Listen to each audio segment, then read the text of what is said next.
Good morning, Indiana. Welcome to Who's Left This Week, the Indiana Sunday morning news and talk show for the Hoosier State without all of the both sides BS, MAGA gaslighting, and false equivalency.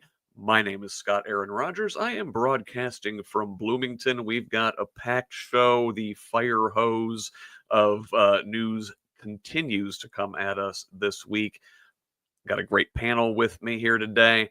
First, a little housekeeping. If you are on YouTube, be sure to like this video, subscribe to Project Next, check that bell so you get notifications whenever we're broadcasting live. Lots of great content on Project Next lately. Dr. Tim just had an interview with David Pepper this week. Check that out if you haven't yet. Good stuff. You can see that on all of our platforms. Be sure to follow Project Next, Facebook, Instagram, YouTube, Blue Sky. We're on all the places. And I, Scott, am at whosleft.us or at whosleft on all the social media. So follow me there. That is that. Let us welcome our fantastic team back on the show. If it looks like a duck, if it quacks like a duck, it's Michael Potter. Welcome. Thank you for having me, Scott. And I don't know if everybody gets the duck joke, but I'm running for House District 47, and it has been gerrymandered to look like the shape of a duck, kind of a 8-bit, 16-bit duck from the old Duck Hunt game. Yeah, I used to love that game, man. That was a good time. Yeah. You know what else is a good time? Talking with newcomer to the show, Ethan Sweetland-May. Welcome, Ethan. Thanks so much, Scott. Hey, Michael. Ethan Sweetland-May. I'm running for, not to be confused with Indiana House District, but Indiana Senate District 47 here, the New Albany, Corydon, Salem area. And yeah, I have to say, like, gerrymandering is a real problem, but it is nice that if we're getting gerrymandered, it can be a little whimsical. You know, like a little, like, I mean, like I like my district just looks like an hourglass, and there's nothing interesting about that. Look at that. Michael Potter with the unsolicited duck pick. But yes, you better be good on your enunciation there. Very good. I think we should lean into the whimsical with the gerrymandering and just make all of the districts shaped like fun creatures. Like we could you get like duck, maybe, you know, from the unicorn district. Yep. Yeah, I like it. Good time. Good times. All right. Well, we've got another newcomer on the show this week. Really excited to have a couple newbies joining us. And she just disappeared before I was about to bring her in. Yeah. But we are going to welcome our good friend Renee Mather to the show. She will be joining us here in just a second. You know, I'm gonna fill some time. So Michael's running in House District 47 and Ethan's running in Senate District 47. I saw the two numbers were the same, and I thought we were going to have a tussle here in the before I realized. I concede to Michael. I don't concede to my actual opponent, but I concede to Michael. Yeah, we get together. We'll pick different offices to run. So I'll tell you what I'm going to do while we're waiting on Renee to get back in here.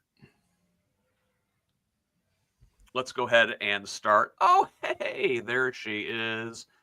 Hi. We were just about to move on without you, just in time. Yeah. Renee Mather, a woman who wears many, many hats.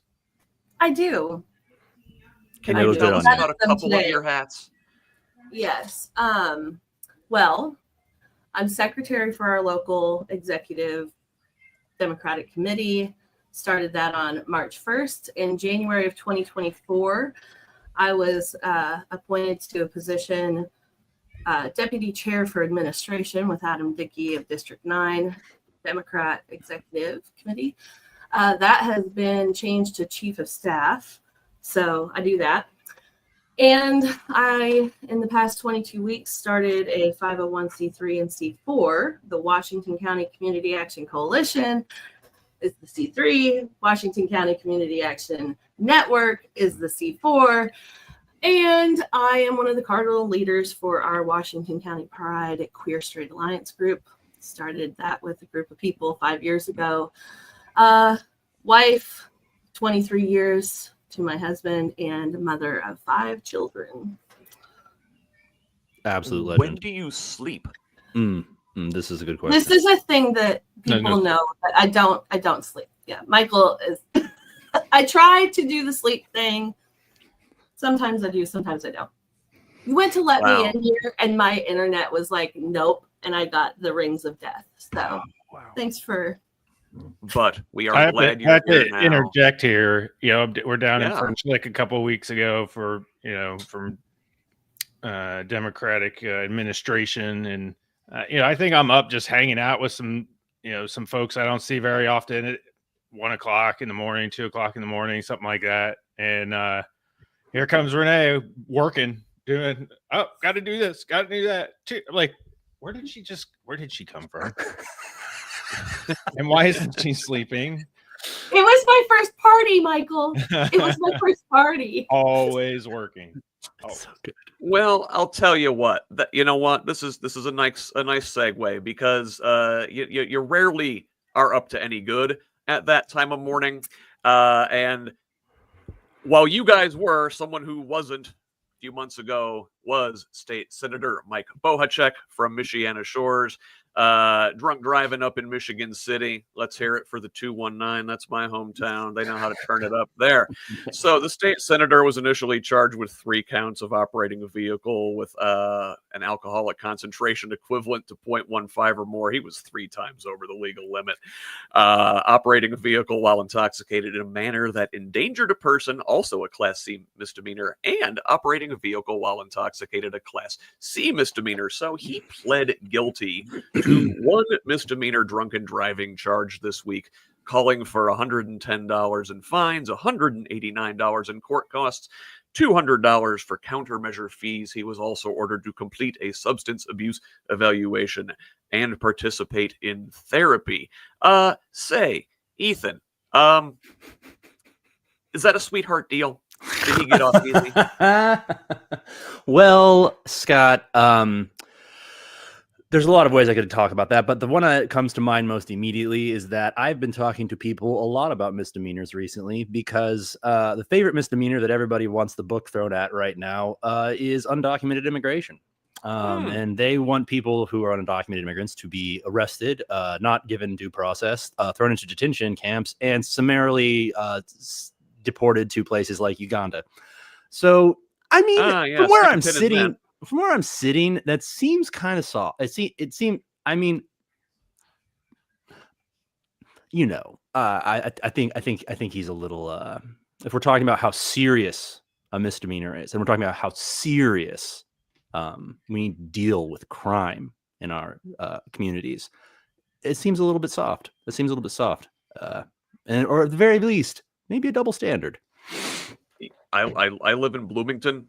I worked in hospitality for many, many years. A lot of my employees were, in their early 20s, maybe just figuring out how to navigate the world, and maybe got into some trouble and got themselves a DUI and had to do their time.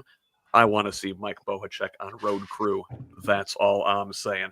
So let's stay up in Michigan City for a second. And so this week, the Indiana Supreme Court finalized an October 10th execution date for Roy Lee Ward.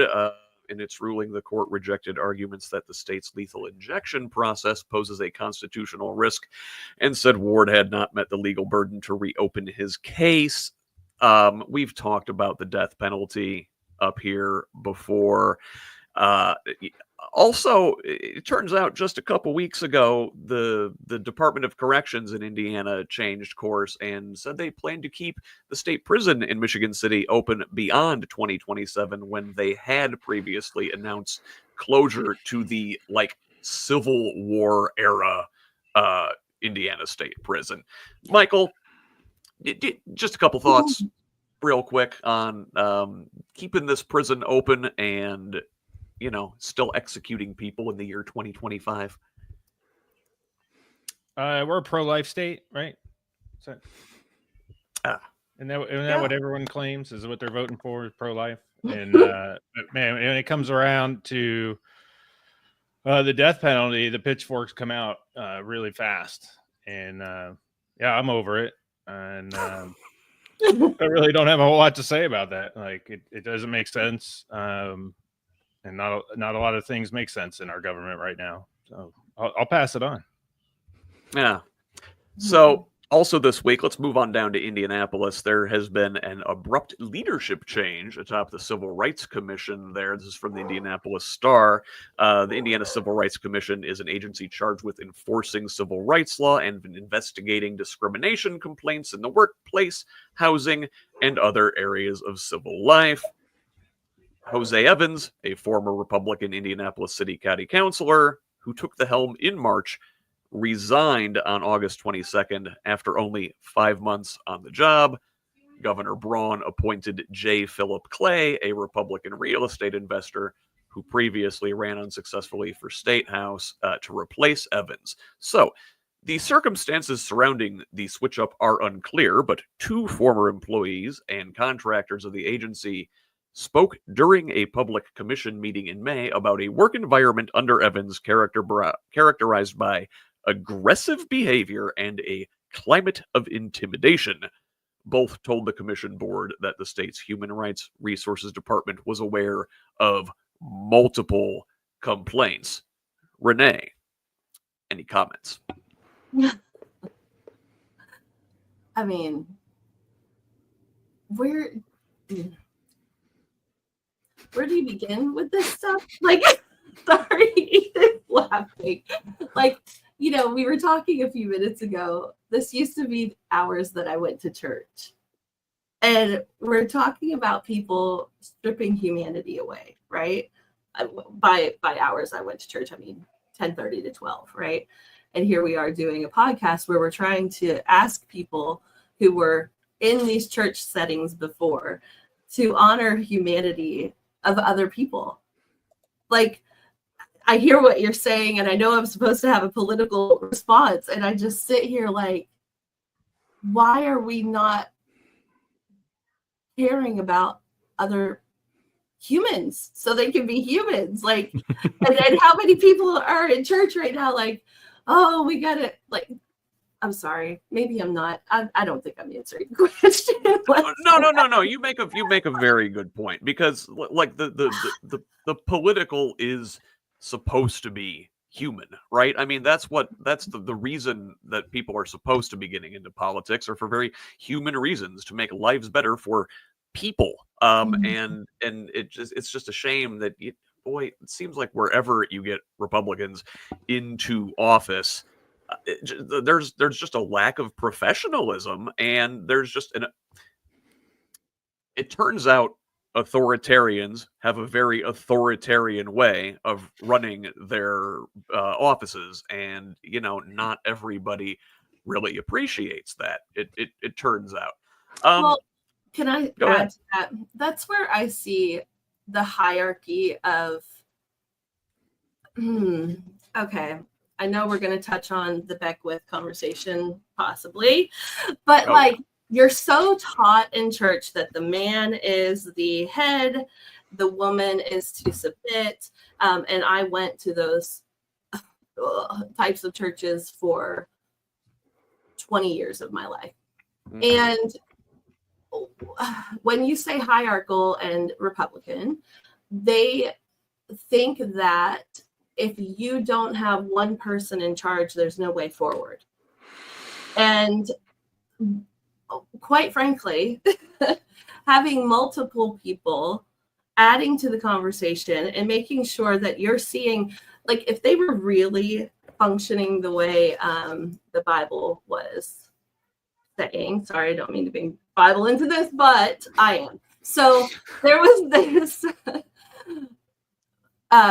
documentary we watched once, and they were talking about how young Jewish children are taught in school to see things through a jewel. Like, if you hold up a jewel to the sun or light, and it casts things, you will see a million different outcomes, correct? Mhm. And the purpose, and I'm paraphrasing because I'm nervous, but whatever, is you get all of these perspectives, and yet you still have one whole piece, right? And if we were doing any type of leadership that way, it's why we have in our local pride group, we have 5 cardinal leaders.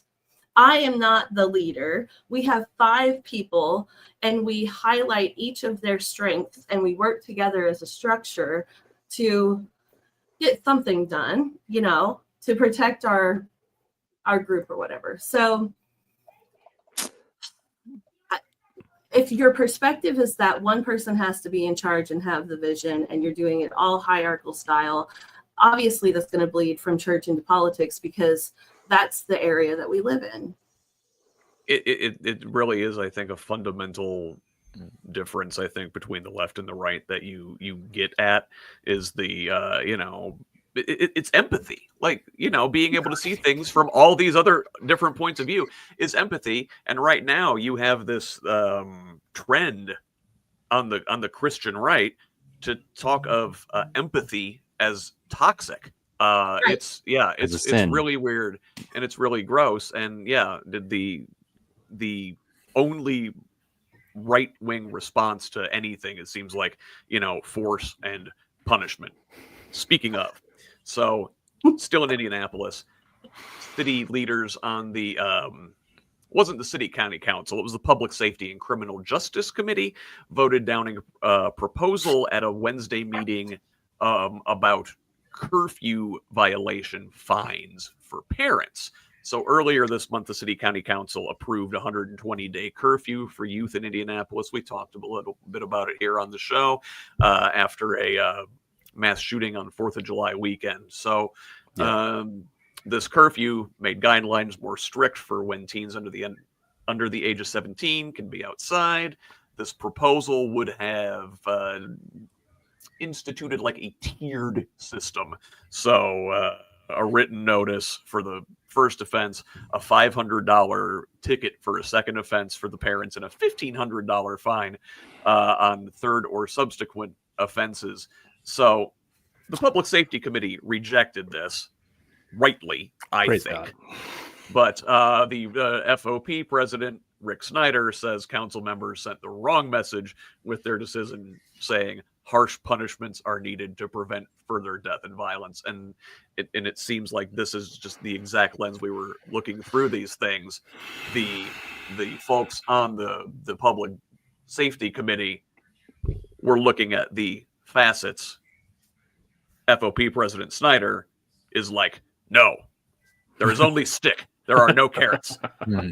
Ethan, sounds like you have thought. Well, I mean, if only we had actual examples of real problems like violence and youth violence in heavy urban environments being constructively addressed. If only we had examples of that, like, I don't know, Mayor Brandon Scott in Baltimore. If only he had done anything that could show that crimes rates in his city were at 50-year lows because of things like treating violence like a public health problem, collaboration with residents to like open community centers later, have more programs in the evenings, create collaborative, creative environments where people can be, where they can be with people in their community, where they can be with adults who are pouring into them and are invested, where there is money coming from the city to fund these programs. And I don't know, if only there was an example of something like that, I don't know, like, you know, Indianapolis could look at and be like, maybe we could do something like that here, since we are also a large urban city with, you know, right now dealing with like a violence problem, and particularly seeing it affect the youth. This is kind of what drives me crazy. And speaking to the somewhat conservative instinct to lean heavily on punishment as a way to solve your problems. The idea that like Foolishness dwells in the heart of a child, but the rod of correction will drive it far from him is a much quoted proverb, right? Yeah, sorry, Renee. I should have thrown a trigger warning in front of that. I didn't know we were doing Dobson on this show today. That's not on the show notes. Oh, we didn't send him off properly last week. The idea that you are a rebellious sinner who must be punished for your sins is a very deeply in the DNA, in the psychology of the political movement that is an outgrowth of the moral majority, in my opinion. But I mean, obviously it predates the moral majority. You have the war on drugs. You have all of these really hardline conservative approaches to crime and to public illness that are punitive and believe that once it hurts bad enough, people will stop, as opposed to it being like, these are already people who are dealing with neglect, who are dealing with pain. And when you have pain and neglect in our cities, and there is not a community approach, if there is not actual connection and, frankly, mercy, bring a little bit of the good parable of the Good Samaritan in here. If there's not actually an approach that shows mercy to those who need it, we won't expand the neighborhood, we won't create connection, and we won't actually address public health problems like violence. It's not a punishment problem. It is a public health problem. Yeah, 100%. And boy, this is going to keep coming up, I think, again and again this week. And speaking of, facets and looking at things through certain lenses, I'm glad you brought that up, and I'm glad that we have that metaphor, because I think we're gonna use it throughout the episode today. Hey, speaking of things regarding the moral majority and things they hate, a bit of good news this week out of a little town called Lagodi down in Martin County. So a United States District Court has ruled that the city of Lagodi's decision to block a pride festival at the town's public square was unconstitutional, according to court documents. The ACLU filed a lawsuit on behalf of Pride Fest sponsors against the city of Lagodi in the summer of last year. The court also ordered that the city shall allow the Pride Fest to take place this September, here just in a couple weeks. Michael, good news, eh? Yeah, it seems like it. I hope things go well. I have oddly like friends that pop up from Lagodi. I think we have 5 or so like that live up here in the general Indianapolis area. And it's like, what? How do I meet these same people from the same town? But they don't know each other. I know Lagodi's not that big. But anyway, I'm happy to see this. I hope I can make it. Do you know which day of September? Does anyone know? I wanted to say the September 7th. 6th. Okay. It's September 6th from 10 a.m. to 7 p.m. Okay, so that's next weekend. So, hey, if you're in that's vaguely southwest Indiana there, it's not too terribly far from here. So if you're the Bloomington area, it's a fun little drive, scenic trip down to Lagodi. Celebrate Pride with the folks down there in that little town. Nice victory for them. Hey, also exciting things going on up in northern Indiana. So this week there was an open house at Slate Auto. They're opening this factory in Warsaw, and it's in an old printing factory. But once it's up and going in full, there's going to be more than 2,000 jobs here, along with about $400 million in investment. So Slate is a startup EV company, got some backing from Jeff Bezos in there. But their whole model is like electric on a budget. A lot of interchangeable parts, sort of a DIY idea. Their base electric truck is supposed to start like under $25,000. Kind of neat. So yeah, this new EV only requires about 600 parts compared to the thousands of parts for a typical truck. I believe this is supposed to be fully up by the end of like 2026, and they're supposed to start delivering vehicles in 2027. Renee, did you see this? Are you excited? Yeah. Would you drive one? Yeah, want one. Have you seen my cars? Who has seen my cars? There's a whole. Are we allowed? There's a whole poo-poo show with my cars. Like one of my children who shall remain nameless. I have 5. We said this earlier. They are 21, 19, 17, 16, and 15. Do you know what they've done to cars? Oh my God. I now have 4 drivers, one of them who got his license on Wednesday. Oh, I shouldn't have said him. And there was a deer. I'm totally throwing him under the bus. A deer hit him the first day. He's all excited driving his car, But the point is, I do have one child also that totaled 2 cars in 6 days, and they got their license. So this truck is for you, Renee. My husband is IT guy, right? And he shared this video in our family chat about 3 months ago or something. And I'm like, I want this car. I need one of these cars. I don't know how, when, where, why. And like, honestly, when you said they're building it here, I just freaked out. I'm really excited. Because apparently they've got like 100,000 pre-orders. I am not one of those around them, yet. But if they want me to, I have an opportunity for this. I'm plugging it right here. I have 1, 2, 3, 4, 5, 6 drivers in my home. If they want to try these vehicles against these first-time drivers, we could be a whole commercial. I mean, they need real life living conditions. This is under duress. That would be a good commercial, actually. And the slalom in Salem. Yeah. I'm saying I have an idea here, and we could make something happen. Because listen, I have a Honda Odyssey that has been to hell and back. Okay. It has been totaled. It had a tree fall on it when we got hit by a tornado.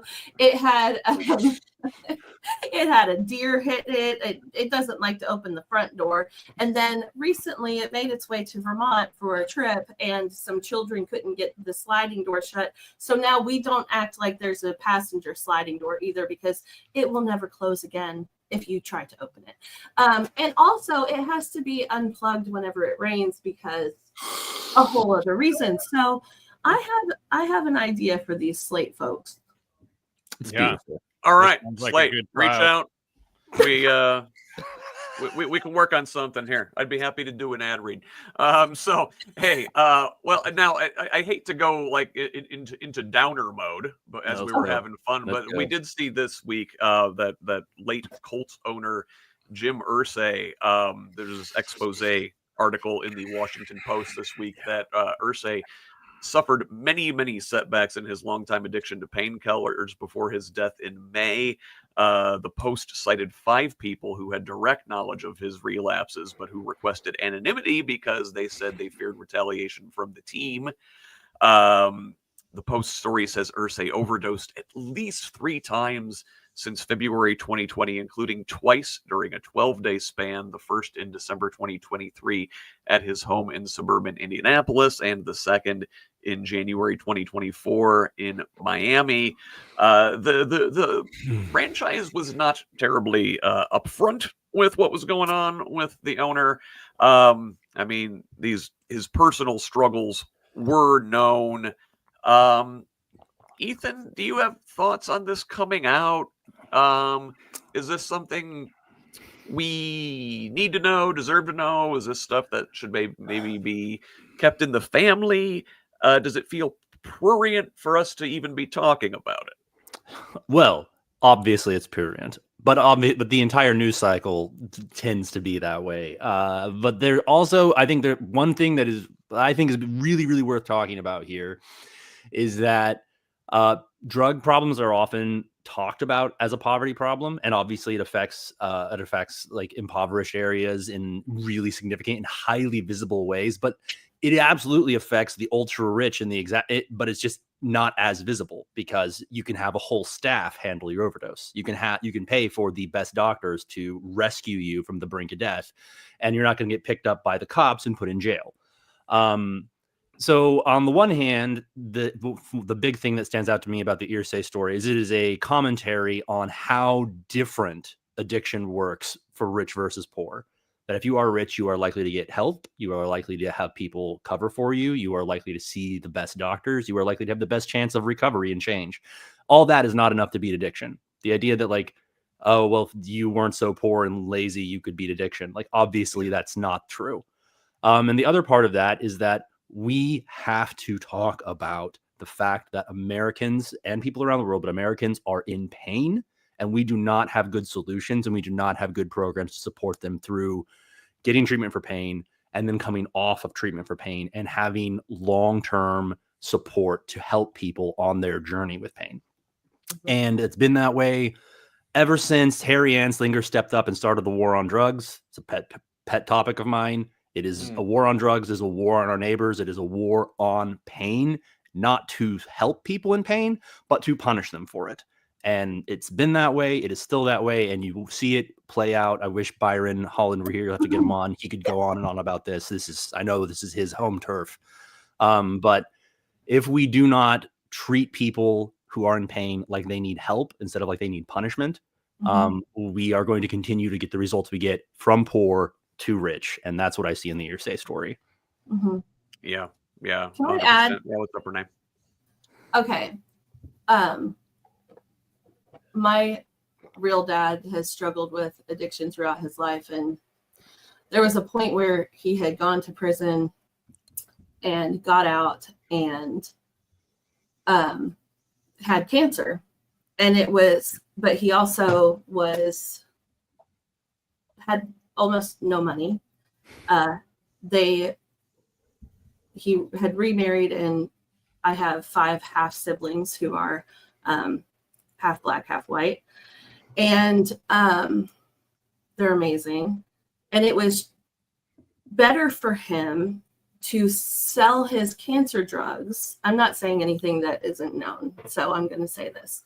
To sell his cancer drugs and buy something else off the streets to numb his own pain so that he could afford to live with his and raise my 5 siblings. And this wasn't that long ago. And when you said Byron, I was like, yes, Byron. I live in Washington County in Salem. My mom 20 years ago helped implement a program through the Center for Women's Ministries, actually.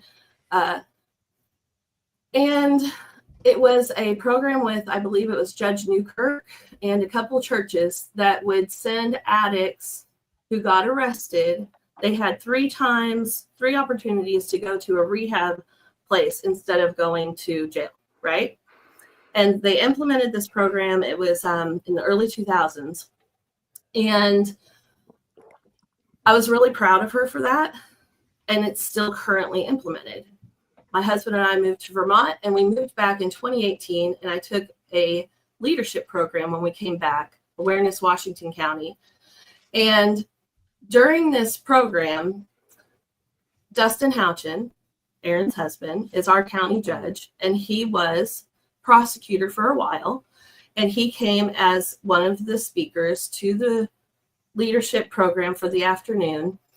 And he said, basically, we want to get rid of this program. It's not helping, not the leadership program, the drug rehab, 3 times getting help, right? And he's basically like, we need to get rid of this. They need to go to jail. This isn't helping. And I remember sitting there like, what is being said right now? And so I raised my hand when he was done. And I said, well, if people are getting 3 months of an opportunity to get better, what are we doing when they come back? Are they going back into the same situation, or likely a worse situation because now they've lost their job, possibly lost their house, definitely don't know where their kids are, right? And are we helping them reacclimate to society, or are we just saying, you've foobarred and we're going to go lock you away, right? And now we're back to humanity. What are we doing for people? right? Well, Renee, this makes a nice segue because, you're talking about government programs stepping in and helping people and do humane things. Currently our state government is doing the opposite of that. And the Braun administration is touting all of the funding cuts, all of the savings that they've made. So he says during a press availability this week, this is from the Indiana Capitol Chronicle, quote, "We're finding a lot of things in many of the nooks and crannies of our own state government." That's what he says. So he's finding what Elon said in Doge, and he's remaking the words so he can echo what he's supposed to say because he's a yes man. Well, all right. So I love a good nook and cranny. Yeah, well, there was contract love negotiations. You love finding those in your budgets. This segment of Who's Left brought to you by Thomas's English Muffin. With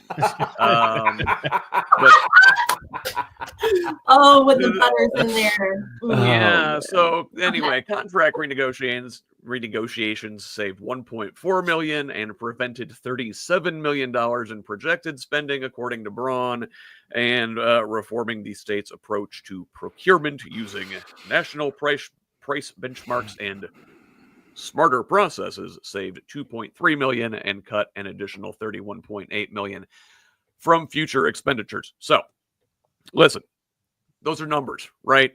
Sounds great. We're saving money. Okay. What does that actually translate to in human costs? Another story this week from the Associated Press. Indiana property tax cuts could lead to reduced funding for Indianapolis crime prevention program. So, a crime prevention program that advocates say is helping Indianapolis curb violence could lose a large chunk of its city funding next year as Mayor Joe Hogsett's administration grapples with the impact of property tax cuts passed by the Republican state legislature. Continuing, the cuts will cost the city an estimated $10.5 million in revenue, leading Hogsett to ask most city and county agencies to cut their 2026 budgets by 4%. So, not just this crime program, across the board cuts, 4% for all your city and county agencies. But a spokesperson for the mayor said departments were given discretion to choose where those trims occur. The Office of Public Health and Safety, for example, has proposed pulling $1 million from the Elevation Grant Program, a local initiative addressing the root causes of crime. It supports community organizations working to improve neighborhoods, crisis prevention, and people at risk for gun violence. Say, Michael, doesn't this tie nicely back into what we were talking about earlier with, taking these things upstream and dealing with root causes, maybe offering some carrots instead of just sticks like the FOP president likes to offer? Did you get that? Hatchable. Even that was the most important thing that's happened yet. That was the most important thing that's happened yet. That absolutely was. But did you catch that, or do you need me to? Yeah. No. Yeah, can you go over that whole thing again? Yeah. I missed it all. 3 minutes. Okay, that sweet soul. Yes. Yeah, you probably could see my arm go up, and I was like, it was stop, and then I was like, just come in. What the heck? Yep. You did well. You did well. Yeah. So I love my little girl there. I was accused of indoctrinating her by bringing her to the Atterbury protest. Beautiful. I swung it around on that one because she was holding a Jesus was an immigrant sign from one of the local church groups that was there, who my daughter made friends with, and we went to the playground afterwards. It was a great time. Beautiful. So I kind of swung it like, I understand how you think teaching a 5-year-old about Jesus would be indoctrination. I'll try to curb that. No response. I got no response to that. The irony. Yeah. Listen. And it kind of, it goes with this theme of humanity that keeps coming up. I use the term now a lot, work, in that I get the feeling as I pay closer attention to politics and not just the TV side of it, but what's actually going on. And I feel like the folks in office now, they got there and they got this title and we're like, okay, I won my election, I got a title, and that was my goal. And it's like, no, the work is just starting at that point. And I say it to the elected officials, let's get to work, but I really try to talk to the voters about, hold your elected officials accountable, pay attention. They should be working for you, working for us, not, sitting there, I got my title and I'm done. And now I'll hand down these grand plans of cost savings or cutting programs. And I don't consider cutting programs being a cost savings. That's cutting programs. And many times it's things that would probably be useful. And that thread can go on and on about, just trying to suppress a certain amount of the public to, keep them uneducated or keep them in poverty, blah, blah, blah. We could go on for that for a while. But ultimately, cost savings are great. I'm sure there's a lot of cost savings in there. With Doge, the idea of Doge was fine. Like, let's go and make things efficient. The problem is that's not what they were doing. And that's, again, we'll get yelled at like, oh, you guys don't want cost efficiency and saving. Democrats want to spend money. No.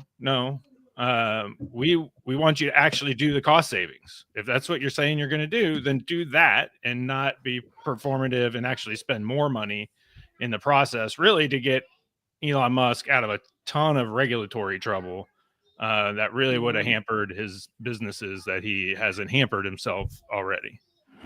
Yeah, that whole thing turned out to be just like a giant boondoggle, and the Indiana version of it isn't turning out to be a whole hell of a lot better. What would Jesus do? Would Jesus pull crime prevention funding, or would Jesus spend more money on the cops? Again, it's one of those things. If you want to put it cynically through a cost lens, fine, it's cheaper to spend money on prevention than it is to spend it on incarceration down the line. That's just Yep. facts, but it doesn't fit with their worldview. Michael also mentioned that, these folks get into office and kind of are happy with their title and don't really do the work of serving their communities. One of the ways they keep themselves in power is through redistricting, through gerrymandering, and this story is still in the news this week. We saw Texas passed their new gerrymandered maps, and California with Gavin Newsom's fighting back. Missouri just called a special section this week at Trump's behest to redraw their maps. Perhaps they'll get some ducks and unicorns and hippopotamuses and whatnot for their districts. But here in Indiana, we know that Trump has been pressuring our Republican lawmakers to call a special session and redraw Indiana's maps to maybe steal another congressional seat or two. So our Republican legislators went to Washington to kiss the ring this week, visiting Trump at the White House and getting an audience with Vice President J.D. Vance as well. So after the meeting, one staunch opponent of the redrawing, Seymour Republican and life of the party, Jim Lucas, said that his stance has softened. Go figure. Previously a hard no, Lucas said he isn't yet a yes, but he's worried about the paralyzing effect a Democratic House majority would have on President Trump's agenda. How could that happen? I am looking forward to that paralyzing effect. Seriously. Can I say one thing about the district? Okay, so I called Byron last night because seriously, the boy is so wise. And he reminded me that Miss Houchin in 2021 helped with the redistricting and gerrymandering in Washington County. And I have a map. I was trying to grab it. I'll send it on at some point. But if you zoom in where Rosebud and Dog Trot and a few right here in Washington County. If you are on this one road, you are in the crosshairs of 3 state or 3 House districts. It's just ridiculous, right? And she helped do it. And then this is the thing, like, anybody who's believing anything that they say before they vote on anything, they're going to fall in line. The only people who are in administration right now in the Republican, I don't see any of them standing up for what I feel like they would actually believe in if they weren't afraid of losing their job. Mm-hmm. And like, for me, there's all of these people who ran for positions who didn't get it. And yet, it's the whole reason I started the coalition here. I knew that as the ways we serve our community were taken away, food bank, all of the kids, not making sentences, every community service that is being stripped away, defunded, those needs will be met by the humans in the community who will do their best to make sure that they help their other community members. And so I formed the coalition for that reason. So there was a space for those people to have a way to serve. And it used to be our churches. It used to be churches that would step up. We have a ton of Amish in our county. If one of them is sick or needs anything, the whole community of them comes together and helps them get through whatever it is, right? And I see that as a former evangelical Republican Christian. I see that in the others of us who have left that same mindset, and we're looking around saying, why aren't we doing this for, again, we're back to humanity. And so if anyone, people say they don't want to have political conversations. And then they also say, the price of eggs have gone up, or my mom can't get her Medicaid, or this might happen, or the food bank doesn't have whatever it needs, or I needed a grant and now the grant's gone. Those are political conversations, and we need to draw people into them in a way that they realize it's not a scary conversation. I think a lot of people think that they're going to look stupid when they're talking about things, and they're afraid of having a conversation that really it's bringing people back to the front porch, to the front yard, into the living room, and having these conversations and being a community together and leading. Because in my community in Salem, Erin Houchin's office is right there. I could see it out the window if I wanted to. And she won't show up. And yet we've got people here. I've got extra potatoes and apples on the back porch right now that people brought over. Hey, I know somebody needed some food, and I'm going to leave it on the back porch over there so they can get it. Because when community comes together and you lead, you actually save and help your community. So, like, sorry, yeah. Well, and this really that can open up a whole can of worms, and I guess whose responsibility is that? Republicans would say, well, yeah, the churches should be doing this, but obviously, a lot of times when churches do these things, they come with strings, and frankly, it's just government is going to get a much better deal by spreading these costs among the largest risk pool, which is the entire population. But so with the redistricting, because these things do reach, this stuff matters in people's regular lives, like you were saying, like these political machinations of the redistricting, they might not make not a lot of sense in theory, they're big concepts, but it matters when it comes down to your budget and your household at the end of the day, and these decisions matter in that way. So after this meeting in Washington, House Speaker Todd Houston, Senate Leader Rod Bray are still non-committal. Braun is still non-committal. Democrats waved goodbye to the Republicans on their way to kiss the ring at the Indianapolis airport, holding a press conference saying "sayonara sellouts" on their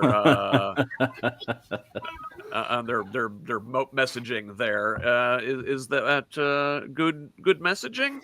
What do we think, Ethan? I mean, any and all like shame and embarrassment you can throw at the situation is warranted. I like sayonara sellouts. It's very Casablanca. Like, I'm here for it.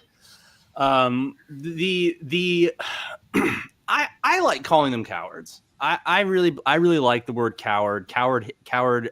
Nobody likes to be called a coward. And just being like, Aaron Houchin's a great example. This is your map. This is your map. You've had a supermajority for 20 years. You have controlled every element of what ultimately gets put into law and what Hoosiers have to deal with. And so if you have spent 20 years with total control over what districting maps actually look like, and at the end of that, mid-decade, are like, we must take action to stop the takeover of the party we have squeezed to the margins while representing almost half of the state, you're a coward. And you're not just a coward, you're an autocrat who wants to push Hoosiers who disagree with you into spaces where you do not have to listen to them, where you have stripped their power and silenced them. And anybody that is doing that is a coward and an autocrat. And I would like a little bit of direct language with our sellouts. Yeah, well, let's talk about one of these cowards and autocrats. But first, a profile in courage. There was one Republican state senator that did stand up. He says, this is Greg Walker from Columbus, says, yes, our maps are only 4 years old. They have undergone considerable public scrutiny and review. There is no justification for holding a special session to change our districts in mid-census. If Texas and California want to take the cynical step of redistricting their seats, so be it. But Hoosier lawmakers should be leaders in resisting this hypocrisy, not followers of this effort promoted by outsiders, not Hoosiers. I say, well done, Senator Walker, for your courage in standing up. It should be noted that Walker is not running for re-election next year, so he's free to do it. Now, we must praise the good, right? Unfortunately, yes, we need to know. As much as they make it us versus them, we aren't the ones saying it's us versus them necessarily, right? And I do want to say one thing. I was in a Zoom call earlier this week, and it was brought up because, I live in a rural area, and this press conference for the sayonara, whatever, was in Indy. And in Indy, they're a little bit farther ahead than we are in what terminology you should use and should not use.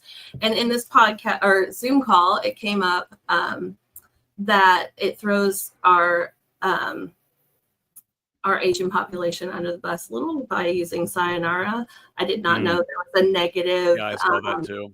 Yeah. And so I just wanted to speak to that a little bit because as much as I want to get my verbiage correct in whatever conversation I'm in, because we are all learning, and here we're back to grace. If we have any grace and mercy with each other, hearing in this call that is something that is now offensive or could be viewed offensive, that's not intentional, I don't believe. And it's something that I didn't even know was part of a conversation.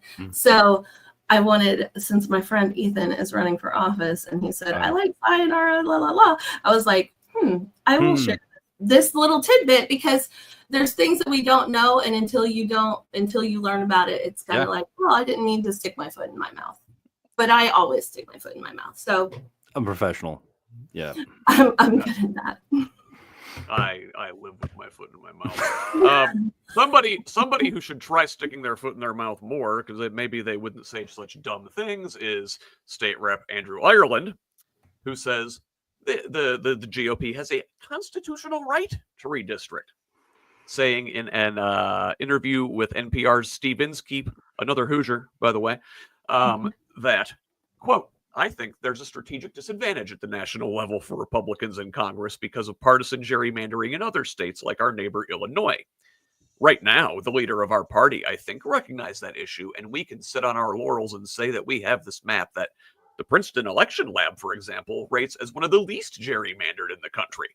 Now, I will step in here and point out that in Indiana's congressional maps and our state house maps have been ridiculously gerrymandered since at least 2011. So this is multiple cycles now.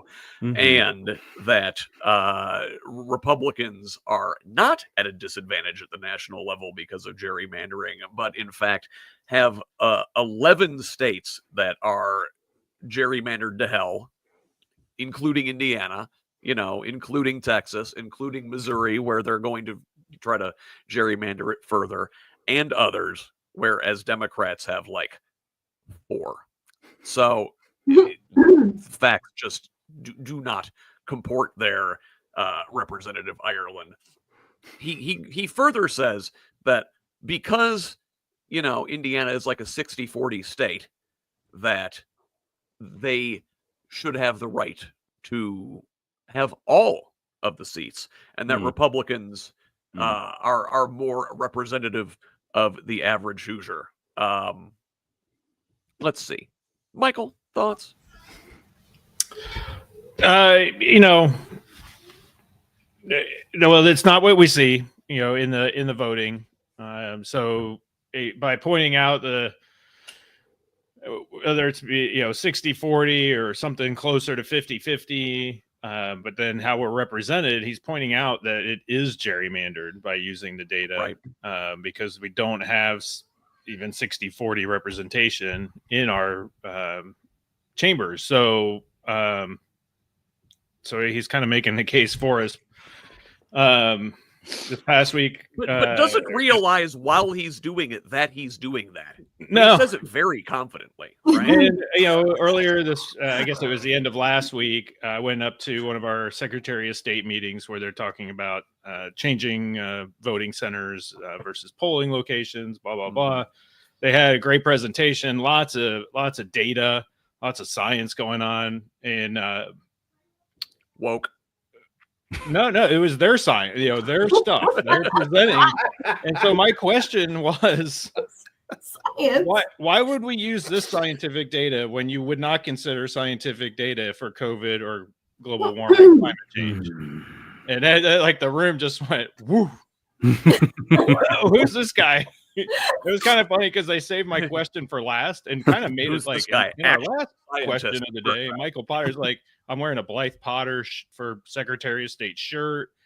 It's his representatives running the thing. Like, I thought they were just going to leave me out. But hey, that's a duck guy. Yeah. What's a duck guy asking science questions for? That's not what he's supposed to do. He just would quack, he's supposed to just quack and move on. It's like everything, it's time to go to work, the humanity. My opponent went to Washington.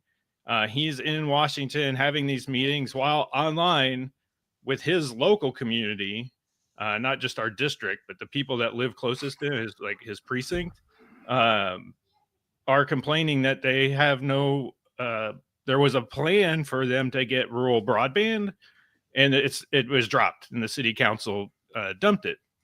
And again, all the things we've talked about, it's not a state rep's job to approve broadband for the local community, but as a leader in the Republican Party, as a leader for then the community, my dog is very upset about this. Here. He should be. He can whip up votes for this broadband and make it, and go through and campaign through the community and through that county to say, hey, Republicans, party members of which I lead. Not only is he in the House, which is kind of a leader, if there is a hierarchy from, state to county to, precinct. But then there's also, he is now the director of the Indiana Republican Party.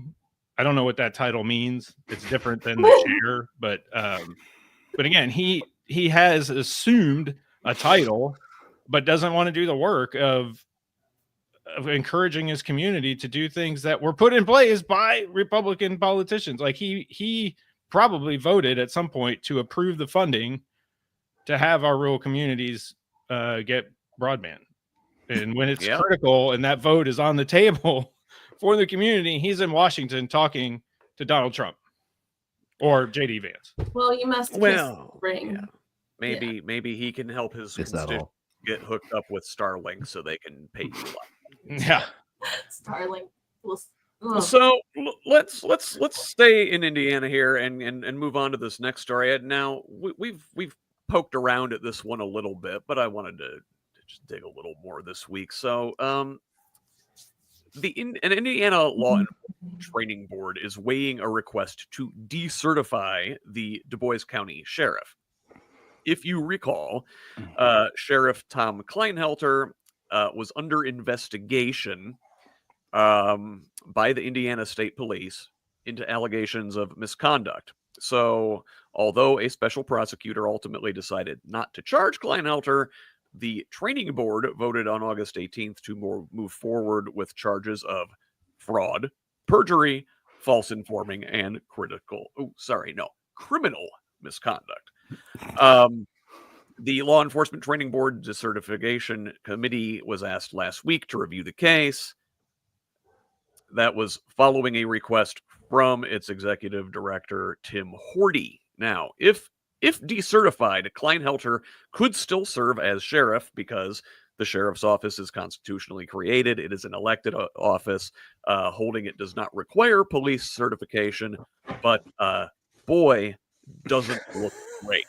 So this probe has since drawn wider attention after the former Indiana State Police Superintendent Doug Carter publicly criticized the agency's handling of the case.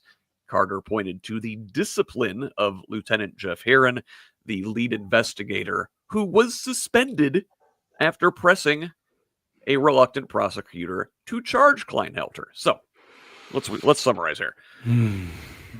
Kleinhelter was investigation from the Indiana State Police. State Police are like, hey, listen, this guy's up to some no good. You should charge him. Here's our evidence. Prosecutor's like, I don't want to do that. This guy's a fellow Republican, you know? And what happens is the investigator got punished.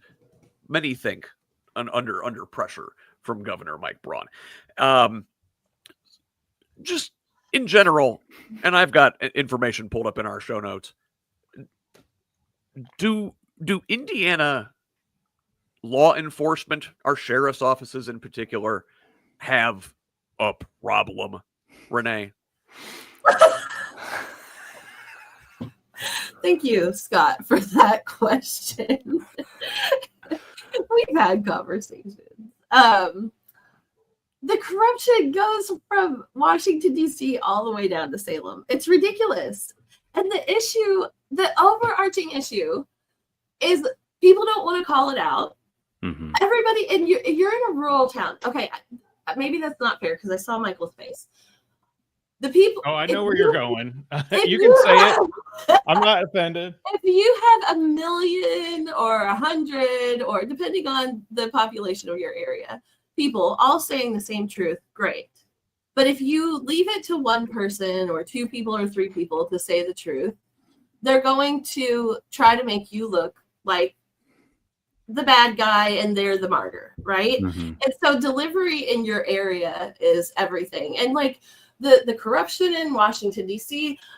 is mirrored in Washington County, and it goes, I mean, it's going to be like a thread that goes the whole way through and eventually will be uprooted, because I do believe that there's enough people right now wanting truth and starting to be willing to say it, right?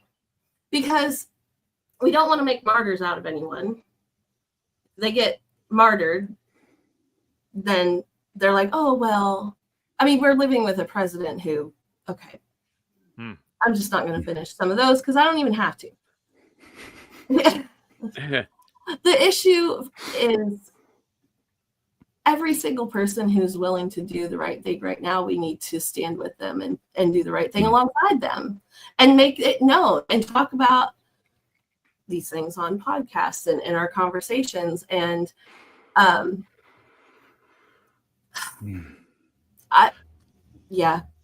Go ahead. Listen, I don't want to impugn the entire profession. I'm like, again, I'm sure there are the vast majority are good apples, but man, them bad apples are exceptionally rotten.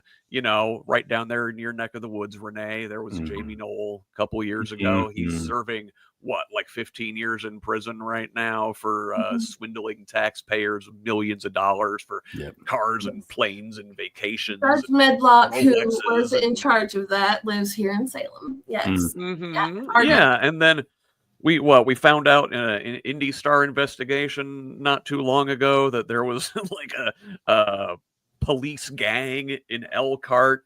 We have a Kokomo cop got charged recently with assaulting a 14-year-old girl. Another IMPD officer arrested for child molestation. A former Indiana police lieutenant sentenced for excessive force. This is just in the last 2 years. Ethan, yes, law enforcement is a very difficult profession. It involves a lot of risk. It involves a lot of because of our punitive model, where we keep on insisting that if we have a problem in society, the solution is to punish it. The solution is to arrest it. The solution is to put it in jail. Despite the fact that clearly doesn't help ever. It never helps in the cycles of pain and the cycles of crime. And moreover, when you create this ethos around a profession like law enforcement, I think it does a disservice to people in the ethos, because if you see your fellow coworker doing something that is unprofessional or, dare I say, illegal, that person is a hero. The community sees them as a hero. The community sees them as, more than a public servant, more than your fellow citizen and your neighbor. And while giving honor and respect to people that work really hard jobs, work dangerous jobs, I think that we need to talk about the zeitgeist around law enforcement and how putting people in law enforcement on this other plane, one, isolates them and isn't good for them. Two, creates cultures where they resist oversight and resist transparency. And ultimately, you just want to let everybody be normal. This is a job. It's a hard job. We respect people who do hard jobs, but you've got to break this mentality of insiderism that creates these microcultures where corruption can thrive. It's not always thriving, but you have all the conditions for corruption to thrive when you have all of those things in place, I think. You know what would help? Billions and billions of dollars of Great point. Military equipment. Equipment. That's the one thing we don't have yet. Yeah, we're trying to punish enough, but we don't have military grade weapons, enough of them yet. I agree. That's definitely the issue. Yeah. Yep.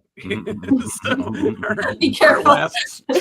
Our last story in Indiana this week, and love him or hate him, you can't escape him. Lieutenant Governor Micah Beckwith back in the news this week, not for anything he did this week, although, he's up to his usual shenanigans. But this week we have a story from the Indiana Citizen. Beckwith and his allies plan strategies to push conservative ideology in schools in an April meeting, we found out. So, at a closed-door meeting in April, Beckwith and members of what the Indiana Lieutenant Governor called his Anti-Woke Advisory Committee laid out an aggressive strategy to expand conservative influence in public schools and push back against what the group identified as woke policy creep, as opposed to just a policy creep, which would describe Beckwith. The committee The committee detailed plans to launch conservative student clubs, reshape teacher training programs, and identify school districts where diversity and pro-LGBTQ plus policies are in place, according to meeting notes obtained by the Indiana Citizen and verified as authentic by a person familiar with the committee. Many of the discussion topics were aimed at ramping up political pressure on school boards, because they need more of that. Those at the table represented a cross-section of Indiana's conservative movement, a real murderer's row.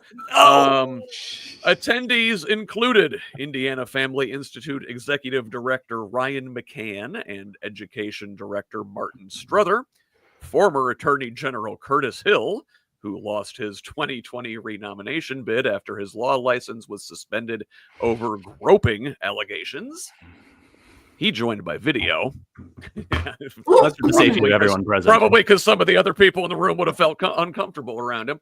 A reminder of his ongoing presence in some GOP circles. Also present was Jay Hart, a Morgan County conservative who unsuccessfully challenged Senate President Pro Tem Rod Bray in a 2024 Republican primary because apparently Rod Bray is not conservative enough. The only sitting lawmaker in the room was State Senator Craig Haggard from Mooresville. Now, Haggard has since criticized Beckwith's handling of allegations that from around the same time when Beckwith staffers in the Lieutenant Governor's office viewed a deep fake AI porn video of Haggard's wife. Man, this group is messy. So, rounding out the group were Fisher's photographer Cher Ravoto, Allie Madden, a Marion County State GOP convention delegate, and Valerie Swank, as well as conservative activist and social media figure Ken Colbert of Evansville, who attended via video. So, according to the meeting notes, the committee formed by Beckwith focused on specific steps to launch conservative clubs in schools and target teachers, education colleges, and programs they see as promoting, again, pro-queer content or leftist ideology. Members discussed creating conservative club kits with shirts, hats, and stickers, and developing a youth branding campaign built around the slogan, "It's cool to be conservative." The effort would be coordinated with Turning Point USA, a national conservative youth organization founded by right-wing personality Charlie Kirk. Real quick, let me break in here, Michael. What kind of slogans are they going to have on the shirts and hats and stickers in the conservative club kit? I think they want to say it's cool to be KKK is really what they're going after there. Ooh. The Cool Kids Club, all Ks. Yeah. Yeah. So, a lot of this, and I hearing it again, I read through this. It's it kind of involves the community I live in, as they mentioned, Center Grove High School, which, I mean, they're targeting it right. Like, they said, hey, there's this Democrat that's running for House District 47. He's being a problem. Where did he go to school? He went to Center Grove. It must be the school's fault. Must be the school's fault that Michael is a crazy Democrat. You were targeted with woke indoctrination. Yeah. Notorious center. I was definitely you must have gone to college. Indoctrinated by my earth science teacher, and I became a geologist. And I totally thank him every day because I love my 25-year career. I love doing research in college. And so that's the indoctrination I got from Center Grove. I also coached football there, and, they seem to be indoctrinated with state championships as well. Damn. On the football side. Damn. I was just say it, Michael. I was pre-state championships. The only thing is, I coached some of the guys in 7th grade that went on to win the first of the string of championships.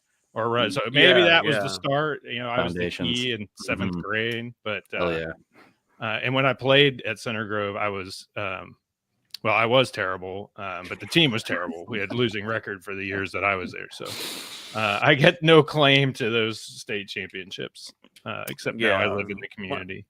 Michael Potter walked so Center Grove could run. Yeah. But as Democrats in Johnson County, we're like, how do we break through these conservative schools and the conservative school boards? Holy moly. Some of them go really far right. And we have some friends that run and ran last year as independent, or as you don't pick a party. And now this year or in 26, they'll run. And they want to stay independent because they think that's what a school board should be. Although they're going to, the right side will definitely declare, because this community is conservative. And so I really don't know where that comes from. I know there was a flag up in a window that could be seen from the road, and that was a big thing. It was LGBT QIA flag. And, I welcome it. I think our schools need to have these welcoming niches. And just because somebody welcomes a population of people, doesn't mean the whole school's changed. Doesn't mean every teacher's changed. It just means there are people that like art. There are people that like sports. There are people that like science. There is a chess club. There is a theater club. There's a marching band. Like, just because we have all these clubs doesn't. And then there's LGBTQIA. There may be a gun club too. And we're not saying we have to get rid of these ultra conservative things because it's a gun club. It's niche, it's clubs and interest of what people have, and allow them to have that. I think it's good. The whole school doesn't change just because a few people gather in a safe space. Yeah. Well, just having safe space is apparently a problem with some of these folks. So, you were talking about the school board, like, having very conservative school boards there. Well, apparently some of them are not conservative enough, because to give conservative majority school boards confidence in rolling back DEI or pro-LGBTQ measures, Beckwith's committee discussed establishing an Indiana anti-woke legal defense fund. Members argued that fear of litigation had prevented boards from acting, citing concerns over the high cost of lawsuits if they attempted to eliminate DEI offices or remove LGBTQ inclusive materials. They proposed tapping legal assistance from national advocacy groups such as Alliance Defending Freedom and drawing on the Indiana Family Institute for additional policy support. Man, Ethan, freedom and family. Those are a couple of words that these folks really like to rally around. They do. And then they really taint the brand of a couple things that should be pretty non-controversial, eh? Hey, I mean, it is important to recenter on how central and absolute the authority of the father is in the Christian nationalist and the far right orgs. There is literally God, and then the biological human father, and anything in between that tries to get in and influence the family and influence the children is illegitimate and a threat. And now that is not everyone. That is not how everyone takes it. But even the presence of that as a grounding ideology is very, very present in these conversations. And so, if you believe that being gay or being trans is something you catch, is like an idea that you get infected with that then makes you on virus. Yes. No, literally that. If you believe that, then exposure is the danger. Exposure is the danger. And the idea that you as a parent may have beyond your control a child that is a way you do not understand and do not accept is terrifying to many, many people. And that's really that now we're starting to get to the heart of this issue, where people are scared of the idea that they could have a child that they truly do not understand and disturbs them. And that is exactly what these clubs are for. They are so that people can feel comfortable being themselves, whether that is the chess club or whether that is whatever the club, the thing that you feel safe and comfortable being yourself in this environment. That's what that club is there for. And there are people who are very worried about the idea that their child could be gay or their child could have questions about that, and that could be outside of their absolute control. And I think that we need to be honest as a community. I think we need to be compassionate towards people's fears and concerns. And we also just need to address point blank, like, what are you really afraid of here? What is it that you are really trying to prevent or trying to address? Because I mean, besides the fact that like it's cool to be conservative is maybe the least cool thing anyone has ever said ever. If you have to say it. Like if you have to say it, which just really goes to show that it major, like again, coming back to this idea that like this is about the men in the room. This is about the dudes who want control. They want control of everything. They want control over what's cool or not. Yeah, no, we're cool. You're not cool. We're cool. It says so on my shirt. It's like, damn, you won the argument there. You are cool. And you made it illegal to say anything else is cool, or for anybody to think that something else is cool. They were worried whenever gay characters were appearing on television. They were worried whenever it was becoming visible to people, because they're like, well, once people begin accepting it, once people begin seeing like, oh, these are people like me, these are people like us, that it would be more acceptable. They were afraid of that in the 90s, and they were right to be, because when we see that our neighbor is like us, that they have the same needs and worries and concerns as us, overwhelmingly, people begin to come around and they understand that they need to love their neighbor as themselves.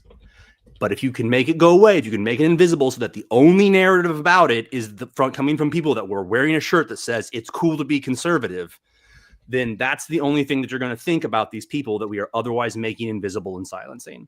But when you let those communities be visible, you let them speak for themselves, you let them interact with the community and be seen as our neighbors, bigotry begins to come down, acceptance begins to come forward, and we have a more welcoming and inclusive neighborhood that is better for everyone. I'll tell you, I for one would be deathly afraid if my daughter were interested in joining the conservative kids club. I don't think they should be having that kind of indoctrination in our school. But like, no, go ahead, Renee. If they make the C's a rainbow, like if we sneak in there, like, I'm in the design brain, right? Go ahead with your conservative kids club, right? But the C's are rainbows, and we give little tidbits of good truth in there because they want to reclaim things anyway. Can't we all just get along? So listen. Yeah. No. Okay. According to the meeting notes at this thing, tried. So the group is they raised concern about teacher preparation programs at Indiana universities, which they accused of embedding DEI and progressive ideology. Okay, so their recommendations included a statewide audit, recommendations for requirements for curriculum transparency, and mandates that training emphasize the U.S. Constitution, free market economics, and character education. And the group also discussed ways to enforce patriotic and conservative laws. I think Ethan hit at something here, Renee, which is the translation of, like God's authority into the Father, as on heaven, as on earth below, right? And they're going after preparing the teacher preparation and the colleges. And, it turns out that education is predominantly a woman's field. And I can't help but think that is part of the clash here, is that these misogynists and, patriarchal authoritarians have a problem with these women who are not under their thumb teaching their kids. Mm-hmm. Okay. Since I'm the woman in the conversation The here. pregnant We're all equal. I hear all of this and the whole conversation is like, okay, we're talking about all of the things that are happening, but what are we going to do to change it and stop it, right? And there's an aspect of Gavin Newsom, for example, and it's not, yes, he gave permission to his PR team to do the pictures and everything. And if you look up who the woman is in charge of that, I'm here for all of that. But the point being, if you play with them at their own game, we're playing chess, right? We are playing chess. And trying to form a culture and establish some type of future at the same time. And those two things are, first of all, ridiculous that that's even true, but it's true. And so what do? We take ownership of the thing. Like I wrote in our little side chat, if they're going to speak Bible, shout it back at them, right? What did Jesus do? He fed them. He healed them. He turned over the tables. We know the things. And as much as I wanted to walk away from the pain of the things I was taught and told I had to do, I do know these stories, and there is another way to look at them. And if the Jesus story and the Bible is the way that and the culture that we live in, then we speak the truth within that. He was a liberal. He wanted people to. He was a liberator of. I believe Ethan Hawke did a movie called like Jesus Was a Commie, and I'm kind of inclined to agree. Right. So like, I'm just saying, how do we play at the same game? If they're going to have this little club and we throw the rainbows on it, right? And it's like, hey, but we all stand together against the thing. Like, instead of hiding from, well, we can't say LGBTQ now. If you've got 500 people saying LGBTQ is fine, and you're in a town where only 300 people are in the school, do you get what I'm saying? Like, you flood them with it anyway. They can't go shut all of you up at the same time. Yeah. For sure. Look, listen, I'm an atheist, and you know who I'd really like to see run for president in the next cycle that they're not talking about enough is Raphael Warnock. If anybody can rain fire down upon these Christian nationalists, it is a preacher. Yes. So, yes. But listen, it's not all negative and end of the world fascism, right? There is some happy news this week as we move on to our national stories. All is right in the world because your English teacher and your gym teacher are getting married. At least that was the caption on a 5-photo joint post on Instagram from Taylor Swift and Travis Kelce, who announced their engagement. Swifties are elated, I think. So listen, I'm just having fun with this. It's good. So we do watch parties. Are your hearts warmed? No, I mean, I am perfectly happy at a very moderate level for any two people that seem to love each other to be together. And of course, I love it when the insanely wealthy get married and give each other $1 million rings. I think it's great. I have no conflicting feelings about it or just like a rising apathy on any level. Genuinely, though, Taylor Swift deserves the best. Travis Kelce is, I don't even know what to say, man. He seems like a nice guy, but he lucked the hell out. That's all. He is absolutely out of his league. I don't care. I stand by that forever. Way, way out of his depth. But I'm happy for them. Michael, you're a father to 3 daughters. Did they convert you? Are you a Swiftie? Well, my older daughter's kind of went through the Swiftie times and are kind of not locked into that right now, and the younger ones just learning about it. So I'm probably more of a Swiftie than any of them. Just following the news and whatnot. And, I'll go with Ethan. Like, great, great. It doesn't surely faze me. Good for them. Let me add this. I'll add this. Travis and Jason, his brother, have had a podcast for a while, and Jason's wife is on there, and they certainly seem to bring a leveling of the playing field between men and women, and Jason's not afraid to give his wife a big voice, or she took it. She is from Philly. I have roots out that way, and Philly women certainly aren't going to take any crap. Most women don't take crap, so it doesn't really matter where they are. But usually it would be the football player gets married, and it appears to be this male dominated relationship.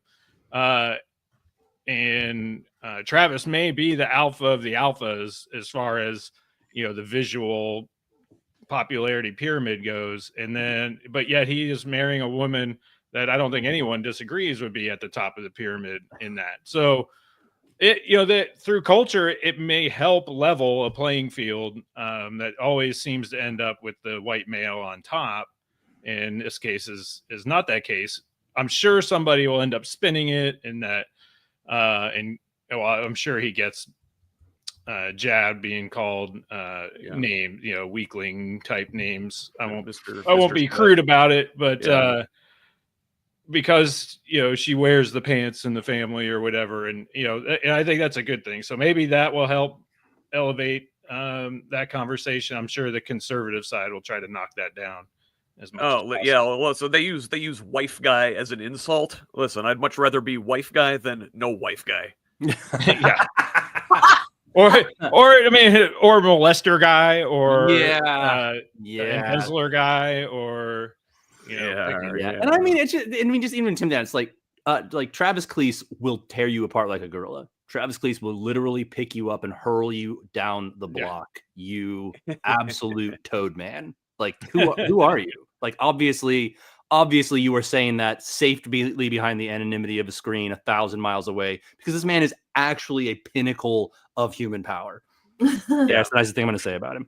Yeah. Oh, well, on the other end of the spectrum, a pinnacle of human wimpiness, President Donald Trump revoked Secret Service protection for his opponent in last year's general election, former Vice President Kamala Harris. Now, vice presidents typically get 6 months of protection after leaving office, but President Biden signed a memorandum in January extending Harris's protection for 18 months.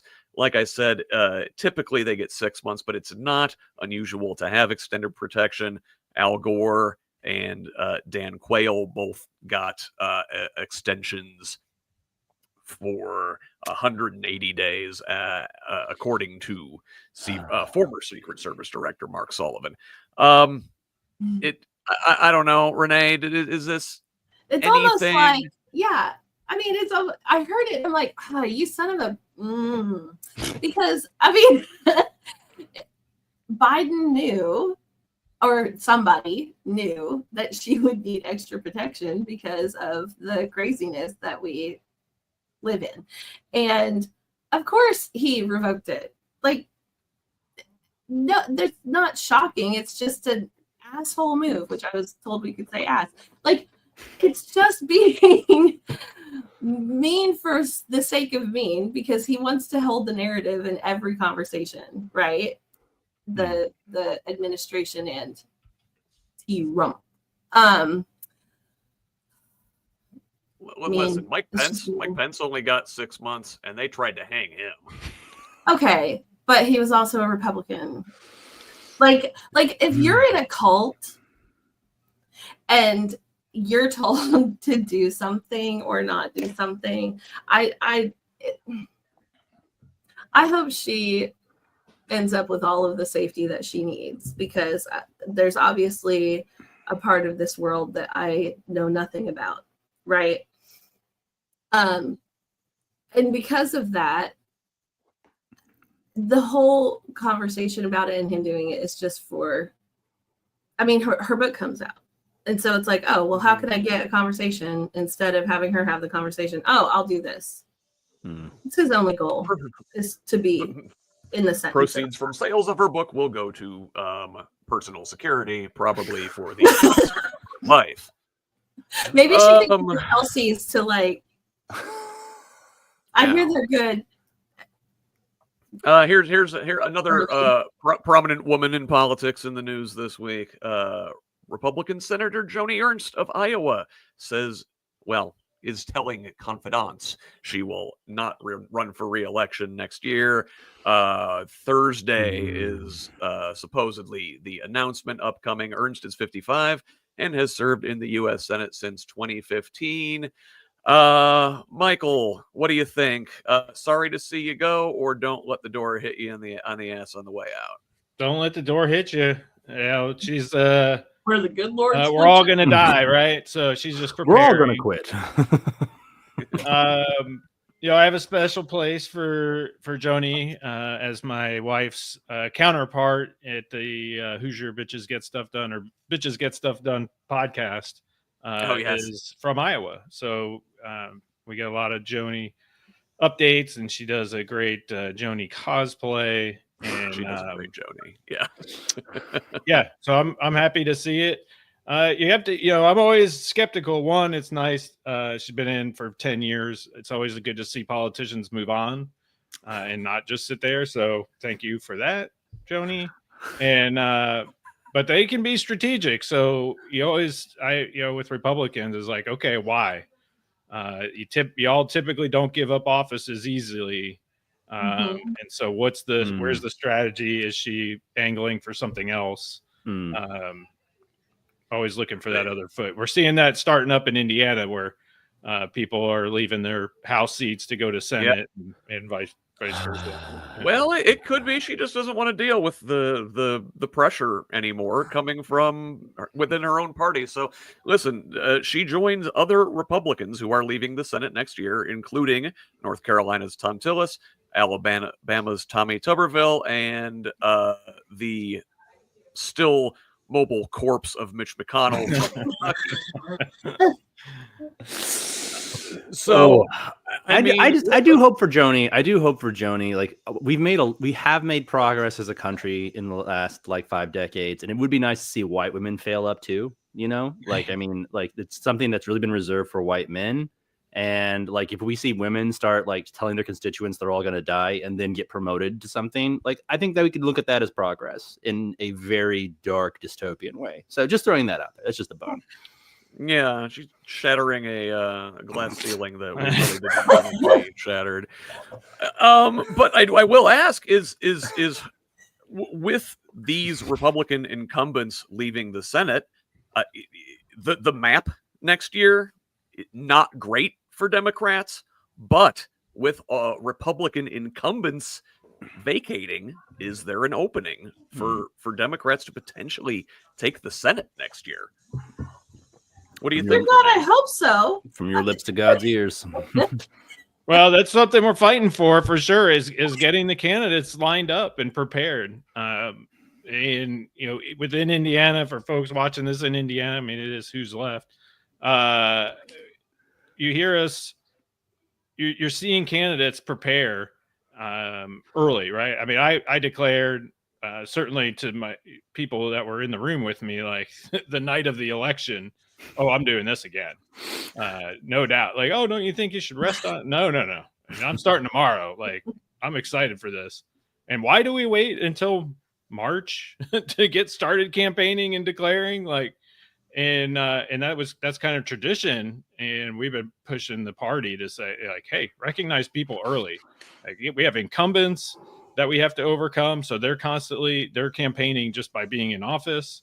Now we have people leaving office that don't, and we don't even have somebody that's saying they're running against these people yet. So as Democrats, the openings are there, and we do need to step up and step into those spots and be strong and be leaders and do the work. All the things we're talking about here today, I want people to hold me accountable for that, I'm going to hold Ethan accountable for that. Heck yeah. I don't have to hold Renee because she's working all the time, overtime. I'm not getting paid yet. And she's also not running for a public office. She's the one keeping us all in line behind the scenes. So, yeah, Dems, let's step up and fill these seats. 100%. So I think it's important to watch who they're gonna jump into those. So like, let's keep an eye on what they're. If somebody says they're going out, we need to. I mean, if we're gonna strategize, we strategize, right? And so like, who are they gonna put into the position? Are they going to appoint someone? Are they gonna hold a caucus? Like, we need to pay attention to what we're dealing with next. And I think, to speak to Michael's point, what do? We have to get Democrats to go out and vote in the primary. Like, there was one thing I wanted to say. We are not a red state. We are not a red county. And everybody who's red that says that is wrong. And they're saying it because they don't want you to know that we're not a red state or a red county. They want you to think that your vote doesn't matter. Well, your vote is the ultimate silent protest. So if we can get people, if you're in a church or if you're in a hierarchy and you don't feel like you have a voice, woman, man, child, 18 years old enough, go vote. Go vote. Pull a primary ballot and vote for somebody. We need to get people to vote because we're not red. And we're not red. Okay. Not red. Thank you. And in the general election, nobody's checking. In the words of Destiny Wells, yes. Nobody's checking your votes in the general election. You can be a Republican and vote for a Democrat that you like as a person or for policy. Just one vote for one person does not make you a Democrat. It's not a marriage. You're probably already a Democrat. You don't even know it. It's not a marriage, right? They're afraid to say the word. Voting for a Democrat, if you're a Republican, isn't a marriage to the Democratic Party. It is a chess move. It's a chess move. Yeah, and there just may be somebody like Ethan that's that good. You just have to break party rank and vote for him. I'm extremely, extremely appealing as a person. Yeah. I check all the boxes. Hey, well, you know what's not appealing? Being acquired by the United States, at least according to the people of Greenland. But this week, Denmark summoned their U.S. envoy over claims of American interference in Greenland. So, Denmark's foreign minister summoned the top U.S. diplomat in the country for talks after the main national broadcaster reported Wednesday that at least 3 people with connections to President Trump have been carrying out covert influence operations in Greenland. One of those people allegedly compiled a list of U.S.-friendly Greenlanders, collected names of people opposed to Trump, and got locals to point out cases that could be used to cast Denmark in a bad light in American media. 2 others have tried to nurture contacts with politicians, business people, and locals, according to the report.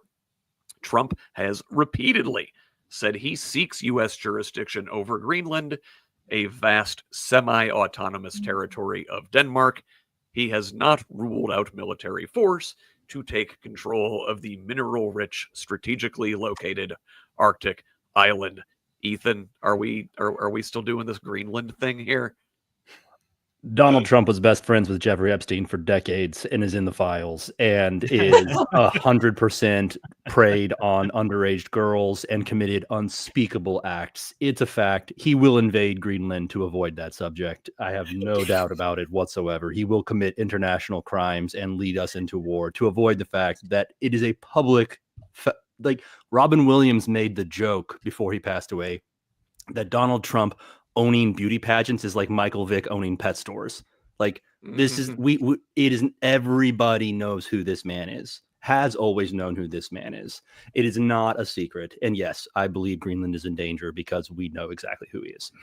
Epstein Island. You guys want to talk about islands? Greenland's an island. I love it. They got minerals. I'm sitting here like, wait, I'm a totally different take since this is a Jewel, right? Like, I love that. Totally forgot about that. I hear Jewel, or we have a geologist in the panel here, right? We do. This wise human. And I'm sitting here like, well, yeah, if he gets Greenland and he gets this, all of the people that he wants to connect can connect in an easy breezy circle. So like you went Epstein route. I didn't even think about that. I see you just obviously over and over. It is a policy of chaos. It is a policy of distraction. It is a policy of control. It is all for the purpose of amassing power and wealth, right? That's the main policy goal, is amassing power and wealth, and whatever you can do to, loosen things up, make people scared, shut things down.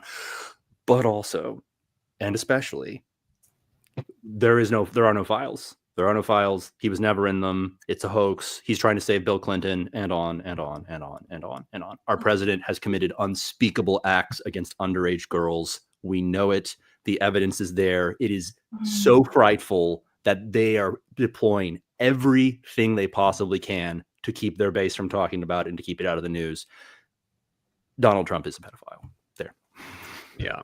Well, I apologize for the morbid segue, but speaking of horrific crimes committed against children, let's talk about this week in Israel and Palestine. So this week, the IDF began an offensive on Gaza City, saying they've begun the initial stages of this military operation, declaring the largest urban center in the territory a combat zone. Israeli forces have killed at least 77 Palestinians across Gaza, including 47 in northern Gaza City, as the military intensifies its campaign and are attempting to displace about 1 million people still living in Gaza City. On Saturday, the dead included 11 Palestinians who were shot dead while waiting for food aid, and came as the Ministry of Health announced that 10 more people had died of malnutrition in the last 24-hour period. Now, this week, also on the other side of the border in Israel, a massive rally in Tel Aviv of more than 350,000 people during a national day of struggle for a hostage deal and a ceasefire. A quote from someone from the Hostages and Missing Families Forum said, "The government must sign the deal that is currently on the table, and the entire nation demands an end to the war and the return of all hostages." Ethan, do you have some thoughts?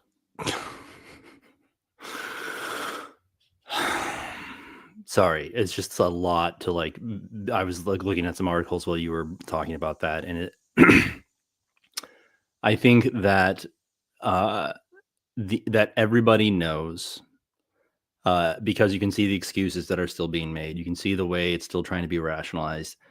I just try to picture something the scale of the destruction of Gaza here in southern Indiana, where I live, along the Ohio River.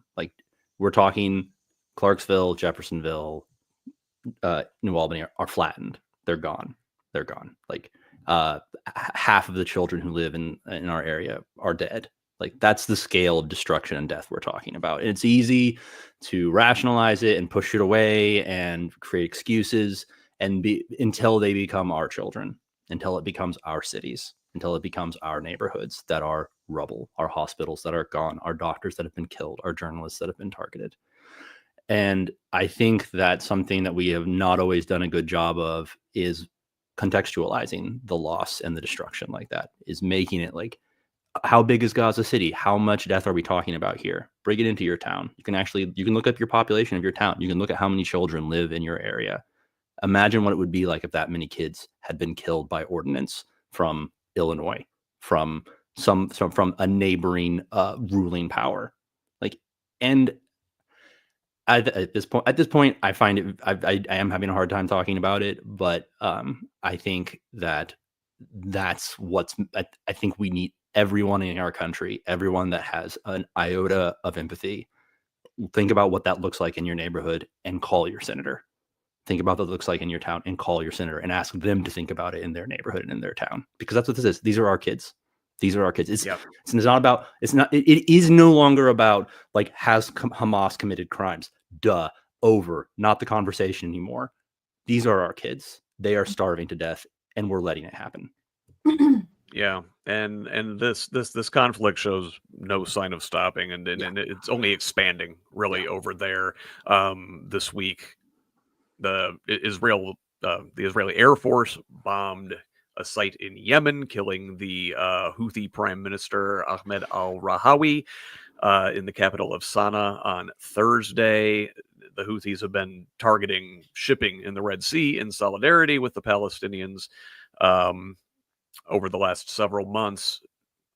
Since the start of the war nearly 2 years ago, Israel has been using its vast intelligence advantage to target proxies, Iran's proxies in the Middle East, including the Houthis, but also they assassinated Hamas's political leader last year in Tehran, and 2 months later killed the Hezbollah leader in Beirut. I should also note that this week, the U.S. government, under Secretary of State Marco Rubio, rescinded the visas of Palestinian Authority President Mahmoud Abbas, head of next month's high-level United Nations General Assembly meetings. Michael, any quick thoughts on Israel before we move on? I support the people of Israel, not their leader. I think just like we don't want to always be held to, in a general sense, to the thoughts of Donald Trump. I know certainly the folks on this don't want to. The people of Israel don't all agree with Benjamin Netanyahu either. So always keep that in mind, that we're not anti-Semitic in any way. We're anti-Netanyahu when we're talking about Israel's war crimes. Mm-hmm. And, the typical eye for an eye, and we all go blind. If we don't, we're one human race across the globe, and we need to figure out how to live together. Yes, and there is still war taking place in Eastern Europe as well. Russia and Ukraine still going at it, as we are, coming up on 3 years soon of this war. So this week, large-scale Russian air assaults. Russia launched 2 major attacks over Ukrainian cities this week, killing at least 25 people in Kiev and hitting 14 more regions of Ukraine with at least 600 drones and missiles, according to one Ukrainian official. According to a speech to his deputies, Russian Chief of Staff Valery Gerasimov also said that Russian forces now control over 99% of Ukraine's Luhansk region, 79% of the Donetsk region, 74% of the Zaporizhia region, and 76% of the Kherson region. He went on to claim that Russian troops have almost completely blockaded the city of Kupiansk and control about half of its area. So Russia also advanced in the region, the city of Dnipropetrovsk this week, confirming that Russian forces have entered that region for the first time. Renee, this thing's still grinding on, but it looks like day by day by day, Russians are making advances more and more. Yeah, it's disgusting. Like, I'm always reminded of now I forget which astronaut it was, but there's a quote on that one of them made. It was the one who took the picture of Earth from space. I think it was Neil Armstrong. I don't want to get in trouble for saying the wrong one. Where he basically says, if every world leader had to come and have this view, there would be no war, right? Like, war, what is it good for? Like, it's nothing. Absolutely nothing. But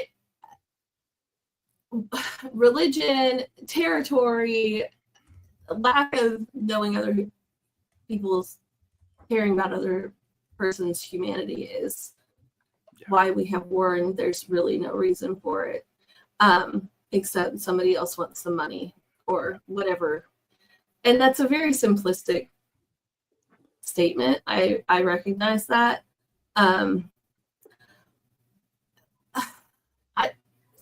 It's atrocious. It's just absolutely horrific what we do to one another as human beings. If you have this belief, we get one chance to ride on this Earth spaceship, right? And we're all on it together. And instead of really leading into all of the greatness that it is and seeing the beauty that it is, we've got people out there causing destruction and ruining somebody else's opportunity to have a good life. Yeah. Why in the world would you?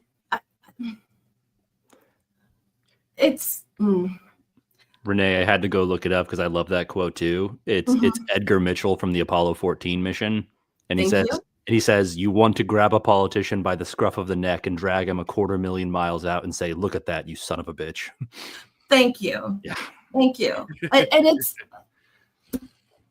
my God, like I have multiple Instagram pages. One that I started when I was running for city council, and I followed the Gaza, because your algorithm, for those who may be watching and don't know, is based, I mean, like my main Instagram, it has everything on there, but I went and purposefully followed Gaza and Ukraine and these things, the news stations from there, or podcasters or whatever, people who are there and living there.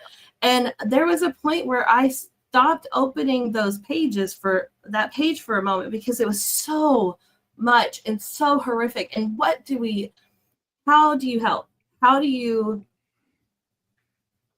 knowing that it's happening and acknowledging it, if that's the least thing you can do that.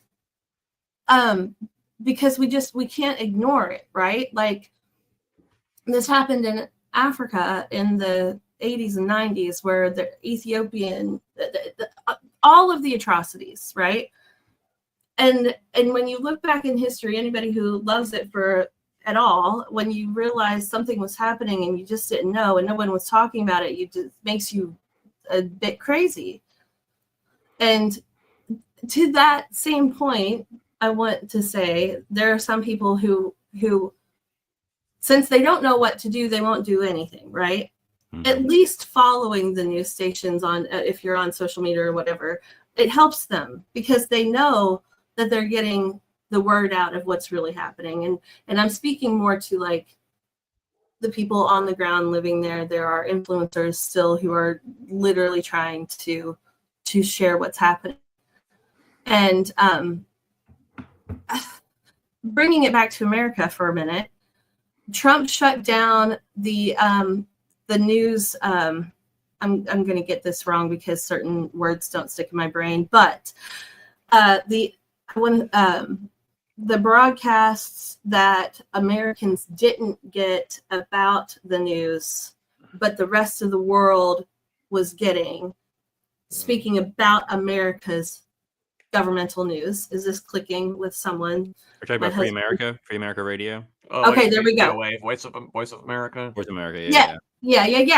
Okay. Okay. So that's not there, right? Trump shut it down. And so when the atrocity, like turn it around and look in your own neighborhood. When if atrocities, there are atrocities happening in America, if those can't get out and we were in the same position, what do we do? What do we ask for?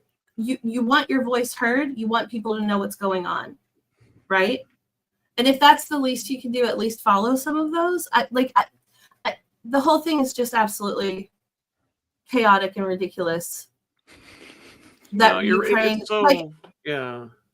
I love Zelensky. I want to hug him, and I know we're not supposed to say that. Freak the Trump administration for when they made fun of him with his outfit. Oh, I want to do. Yeah, dude's trying to lead his country during war. He's got better things to do than go to the fucking Men's Warehouse, you know? He said it. Yes. But you got it something, Renee. They're just because you're talking about Gaza and Ukraine and just the horrors going on here, and there's just it's everything everywhere all at once, right?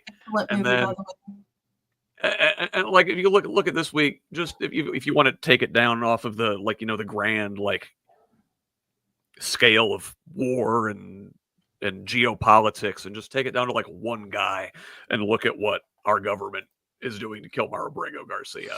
And this dude has suffered so much already, and it keeps going. So there was a bit of good news, a bit of respite.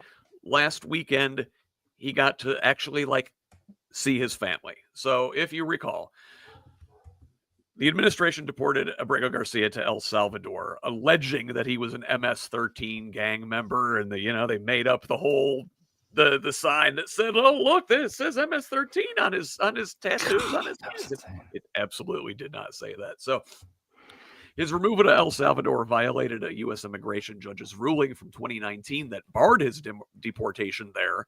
The judge finding that Abrego Garcia faced credible threats from a local gang that had extorted and terrorized his family.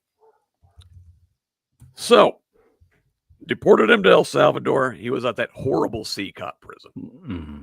Following a U.S. Supreme Court order, the administration returned him to the U.S. in June, but it was only to face human smuggling charges, which his lawyers have called preposterous and vindictive.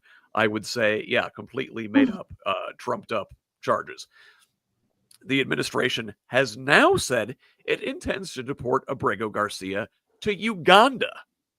Stephen Miller, White House Deputy Chief of Staff and little Nazi troll, said to reporters on Friday that, Garcia said he doesn't want to go back to El Salvador, so we're honoring that request by providing him with an alternative place to live. That smug little shit. So what happened is the Garcia, or Abrego Garcia, they brought him back. They held him in Tennessee on these trumped up charges. Mm-hmm. Last weekend, he was freed last Friday and able to see his family for the weekend. Monday, he was required to check back in with ICE in Baltimore on Monday morning, and they rearrested him. U.S. District Court judge who has been overseeing this case said that the government is absolutely forbidden from deporting him at this time. Kilmar Abrego Garcia's case has come to encapsulate much of Donald Trump's hardline immigration agenda, and now Abrego Garcia's lawyers have put in an asylum request for their client. This is a new asylum request. It could provide a green card and a path to citizenship, but his petition must go through the U.S. immigration court system, which is part of Trump's DOJ. So, a lot here. Michael, tell me your thoughts here. Number one, were you glad to see Mr. Abrego Garcia get to see his family last weekend? Yeah, that's great, and appropriate for our theme that we've come up with, the humanity and doing the work. Again, they just want to throw charges out. They don't want to work, actually look into his case. They certainly are exhausting the U.S. population on this to where they're going to get more buy-in. I just put him in jail because we're sick of hearing his name, And, it just goes along with all the themes that this administration likes to use. A lack of humanity and a lack of actually doing what needs to be done. So I wish him all the best. I wish we could get down to whatever real case there may be for the gentleman. And, I'd like to see him not in jail when he's fighting this, because that is going to hamper his defense of all these things. So he should be, whether it's out on bail or whatever. And I haven't seen anything real yet anyway. So it'd be nice for them to move on. If they really want to be dicks, they couldn't just at least slap an ankle bracelet on the guy. I mean, he's not going anywhere. Yeah. But it's particularly gross. They're trying to save and face, right? And it's like, we can't lose this poor guy. Like, we can't lose this one case. No matter what else happens, we're hanging our hat on destroying this man's life at the very least. And that's terrible. Ethan, Uganda,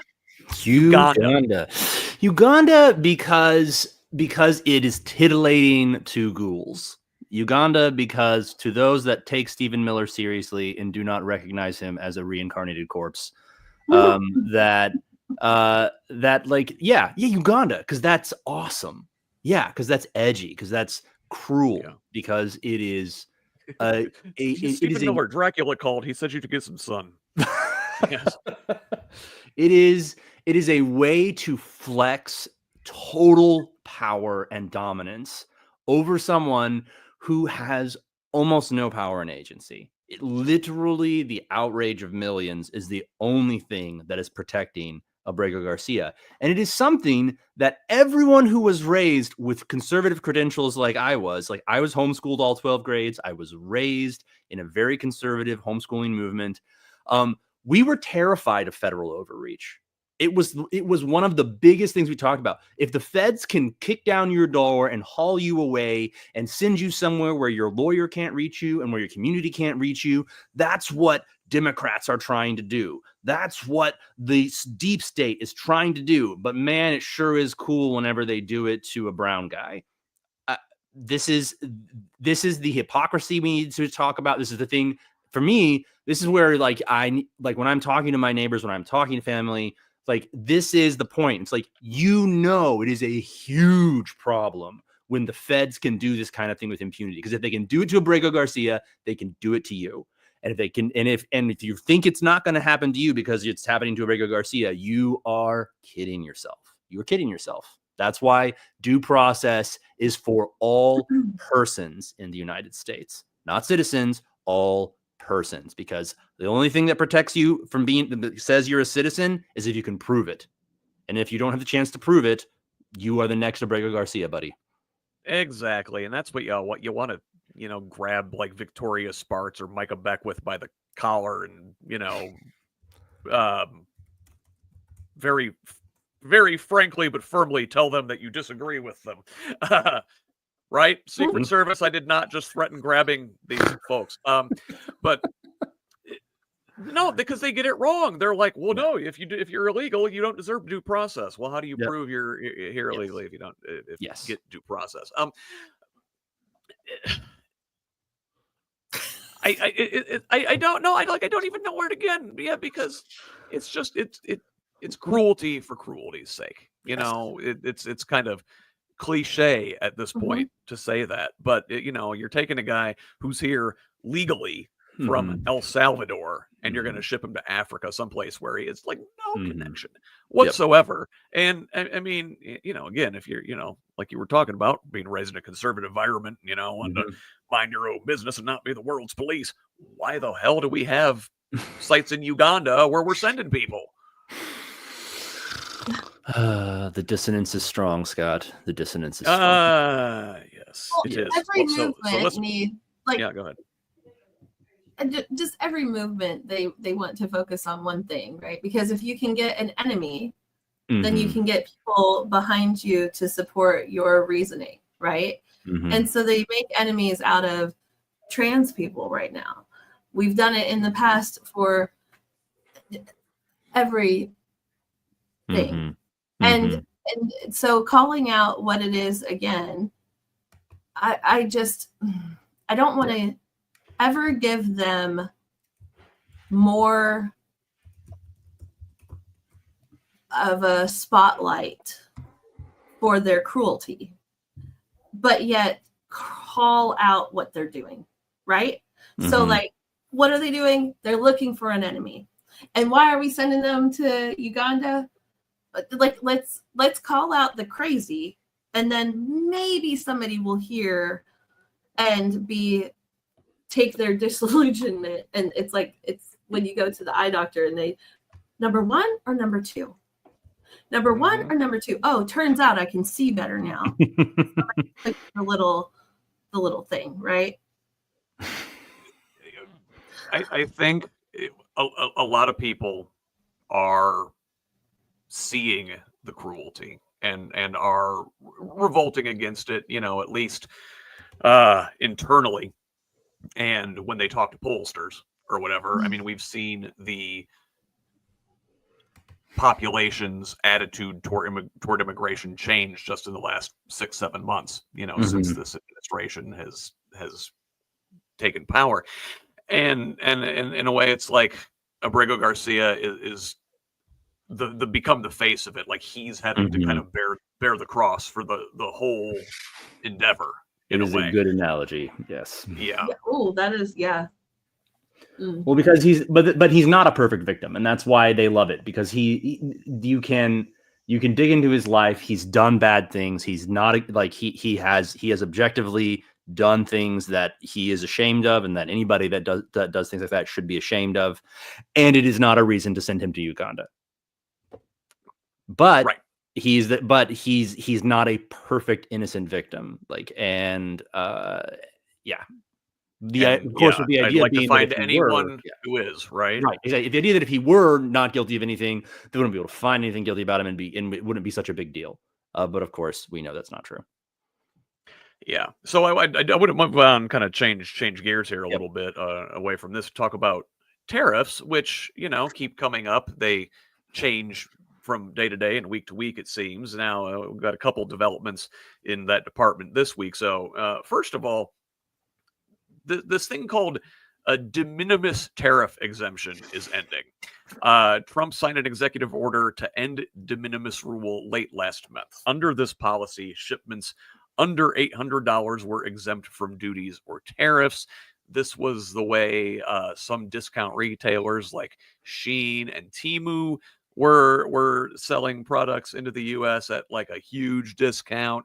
That had already ended. Trump had ended that exception for China previously. But, beginning this week, a growing list of at least 25 countries has announced that they will no longer ship certain small packages to the U.S. as the de minimis tariff exemptions are expired. Michael, you cutting back on your Temu purchases? There we go. Yeah. Well, I try not to shop there anyway. But this whole it's just another game that he wants to play, manipulate the market. He's like a little child that's like, whoa, look what I can do. And whether it's a child on when they figure out Steam on a window, right? And they're just putting their handprints everywhere and putting their face on the window and making lips and the little footprint with your hand and the dot. Like he's just like, oh, look, let me try this with the market. Let me try this with the market. Like there's lots of things. Like, yeah, can we maybe balance trade in a way that is good for our markets, their markets, however, probably, it could probably be improved, but the way it's being handled is not. It's like, again, it's just a child throwing, rolling dice and using these huge fluctuations from these declarations to gain profits, for his insider folks. So hear me out. Now, I don't know how this pertains to all these other countries, but at least with China and you're thinking about Shein and Temu and stuff like that. I mean, I do think that that's a pretty inefficient, really carbon intensive business model. Like, I don't think we want to encourage a lot of small packages like this shipped overseas. Am I just looking for a silver lining here, Ethan? I mean, buddy, grab them wherever you can, pin them up on the ceiling. Like, yes. Let's see tariffs move trade towards a more carbon neutral direction. Sure, by halting trade.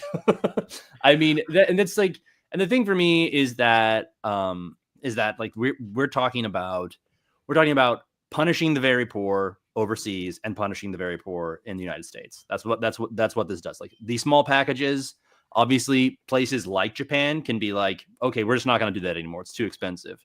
But Cambodia, Laos, like Thailand, places where like clothing is made, places where there's lots of manufacturing, they don't have that choice. Their entire economy is dependent on sending things overseas, sending things to big purchasers like the United States, primarily to low-income people in the United States who are buying cheap goods from overseas, right? We all know this. But so it's like this is who is being hurt. This is who's being hurt by the de minimis exemption going away. It is really low-income countries selling really cheap goods to low-income Americans, and that's who it's going to hurt the most. Like when the initial tariffs rolled out, if they had not immediately been rolled back, which we all make fun of now, but it's not, to do the ha-ha, it's like the economy of Cambodia would have collapsed, like with the original tariffs that were declared on it, right? Like it would have been a disaster. And so, yeah, that whenever I see the de minimis exemption, I'm like, oh, this is an interesting new way to punish the lowest income people in the world, including here in the United States. So. Interesting. I hadn't looked at it from that angle. Well, so Renee, listen, it doesn't end with just the de minimis tariffs. So there's more tariff news, and this one is maybe good news. We'll see. So most of Trump's tariffs were ruled illegal by a federal appeals court, dealing a major blow to Trump's trade policy, at least according to this article from CNBC. Now, the appeals court ruled on Friday that most of Trump's global tariffs are illegal, striking a massive blow to the core of his aggressive trade policy. In the ruling, which was 7-4, the court in a 7-4 ruling ruled that when Trump granted his most expansive tariffs, including his reciprocal tariffs, he's not actually granted the power to impose these tariffs under the law that he invoked. They say the core congressional power to impose taxes such as tariffs is vested exclusively in the legislative branch by the Constitution. Tariffs are a core congressional power. Now, the appellate court paused its ruling from taking effect until October 14th in order to give the Trump administration time to ask the Supreme Court to reverse the decision. Now, Renee, they're just going to give whatever he wants, right? I mean, I hope not. October 14th is my mom's birthday, so there's always a chance for hope, right? Well, maybe she'll get a favorable ruling from Amy Coney Barrett on her birthday. Here's the thing. I mean, she is a so it's fine. It's just ridiculous. Like the thing that he's doing and his administration is doing is they let him say all of the things. None of this, it's going back to the Bible, the man who builds his house on the sand instead of on the rock, right? Yeah. And so, thank you. And so it's from day one of January 20th and all of the things that have happened from I wish I had one of those things I need to hold my name. I can sign papers in marker and hold them up and smile as well, right? However, it's turns out if you spray a bottle of water at it, it will run, right? And the whole Trump is an actor, and the Heritage Foundation that is actually running the administration saw the fool. Right? And they were like, oh, he can get people to follow him. He's a great actor. Let's use his face to get all of these people to believe the bullshit. And then we'll tell them that we're doing things. We'll tell them that we're implementing things. We'll tell them that there's an executive order when there's no foundation to it. And so it makes me a little upset and sad at the same time for anyone and everyone who is seeing this and they're fearful, and there are people getting ulcers, and there are people who are wanting to hide, and are news stations that are trying to say this is not foundational and he can't get away with it, then they call them fake news, right? If you watch the documentary Bad Faith, you will see the check marks going down the list. And the truth of all of it is, there is no structure or foundation to any of these little, like, oh, I've signed my name on this and here's an executive order. There's no structure to it. Mm-hmm. And so there's the fear, really, for me, is that people don't recognize that the structure is not there, and they go along with the crazy because they heard it on the news or out of the White House. And we have to acknowledge that these things are not foundational truths. They've not been signed into law. And Ruth Bader Ginsburg, there was the RBG documentary that I watched a while back, and she said, you know, when I was put on the Supreme Court, there's the conservative and the liberal, and there's everything in between. And the purpose is to have the in between so that we can all have a voice. And so when you ask that, and I say, I hope not, I really do hope that there is some guardrails, someone with any bit of a backbone that will start to say, I have to have my integrity when I come out of the other side of this. Like, where are you at the end? Because this is not going to stand. This is a foundation being built on the sand. And when it falls, everyone whose name is on that list, from Aaron Houchin to Beckwith to Braun to the whole way to watch, all of them are going there. This is history. And it's not going to look well when it comes back up. Sorry. Listen, if these folks have their way, they will rewrite the new history, and they will be the victors. They are. You have so many things there. There's enough people. I'm sorry, I don't mean to interrupt. Yes, and there's enough. They can't erase everything. Like, I hate what they're doing at the museum in Washington. All of that, right? They're gonna try, but there are people with integrity. There are backups of truth. And occasionally, the Supreme Court will surprise you. You know, they throw a bone every now and then. Maybe this will be one that we get. But still, things aren't looking great because, you know, you see as this administration goes on, they are further purging the federal government of any expertise and also any challenge to their ideologues, you know. So several different stories this week on that account. First of all, this from the AP. So the Trump administration is attempting to fire Lisa Cook, a governor with the Federal Reserve. And, you know, look, go figure that Trump is trying to fire the one black woman, the first black woman to ever serve in this position. Now, Trump is attempting to fire her over allegations she committed mortgage fraud when she purchased a home in 2021. This is kind of showing that the walls that are supposed to exist between certain government agencies have been broken down. They're using like private bank data from other things to drum up charges against this woman. So that's scary stuff. But she's not the only one to come under scrutiny this week.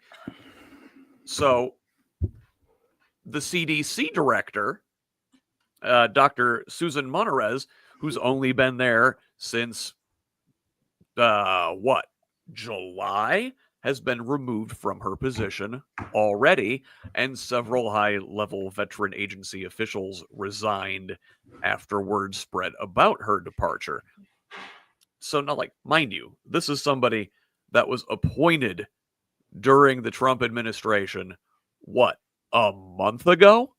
And they're already like, oh, wait, I'm sorry, you might have too much integrity. You recall last month there was a gunman like fired at the CDC, like several hundred rounds from a pharmacy across the street, killed a police officer and like shot out hundreds of windows. Her ouster, which was first reported by the Post, burst into public view over several tumultuous hours on Wednesday. This I'm quoting from an article on CNN now. Just weeks into her tenure as director, she has clashed with HHS Secretary Robert F. Kennedy over vaccine policy and her refusal to fire several veteran CDC leaders, according to people familiar with the situation. So I want to open this up to you, Michael. I'm going to come back to you here. Couple thoughts on first the reserve governor, Lisa Cook, and then the CDC director, both being targeted this week. The CDC director out, the board governor challenging her ouster through the courts. Yeah, well, the first thing that comes to mind is it's humorous that Trump is getting on somebody about fraud. Like, right? But I mean, it's so typical. It's fraud. Like, you call that fraud? They're always pointing out the things they're doing wrong. Like, so again, there's not a whole lot to say on it because it's just a constant theme, through the show, through the whole administration. So that's my takeaway is like, yeah, Trump's getting on somebody about mortgage fraud. Sure, he's never had that problem. And then I find it interesting somebody leaving that came into the Trump administration because I mean she had to know what she was getting into. These guys are in place, so bravo. I guess you thought you were going to infiltrate that organization with Trump and Kennedy, so I don't even know what to feel about that. That would be your only hope, right? Is that they keep putting new people in place who it turns out actually have some integrity, and they just have to keep firing them one by one. So they get in there like, oh, I didn't realize you were this crazy. I just thought you were a little crazy. I thought it was an act. Well, so her ouster comes days following days of internal pressure from RFK Jr.'s people, basically. So Kennedy summoned Monterez to Washington and demanded that she fire Deborah Howery, the agency's chief medical officer and deputy director of programs and science, as well as the director for National Center for Immunization and Respiratory Diseases and the director of National Center for Emerging and Zoonotic Infectious Diseases. So all the experts, like, hey, I need you to go in there and fire all the experts. And she's like, no, I can't do that. Like, I've got more integrity than that. So Kennedy suggested in a Tuesday meeting of President Trump's cabinet, which we didn't even talk about this week, but did you guys see that cabinet meeting? Just 3 hours of North Korean level sycophancy from his entire cabinet. Like just all around the table. Yes, sir, I've never seen someone handsome, sir. No, sir, this is the best leadership ever. No, sir, yours is the grandest penis I've ever seen. 3 hours of this garbage. But during that cabinet meeting, Kennedy said that HHS would reveal research in September that showed certain interventions now are clearly, almost certainly causing autism. He's still on this thing, even though it's been clearly debunked. Robert F. Kennedy, correct me, Ethan. Would I be wrong to say that he is essentially a eugenicist? So I don't think that's fair. I don't think that's unfair. And especially if you're not using it, because terms get used pejoratively when they can be used in a really specific and tight sense. When like the line between herd immunity and eugenics and like eugenics is so thin that it should disturb anybody that uses the terms. I mean, obviously you want broad immunity to chickenpox, you want broad immunity to polio, and vaccines are a really, really good way to do that. In fact, they're so much better way to do that we don't have polio anymore, or we used to not have polio anymore.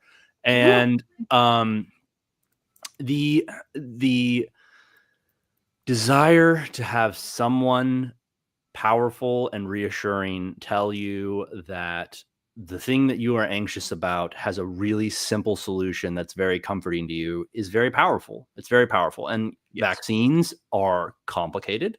Vaccines are mandated by the state. Boo.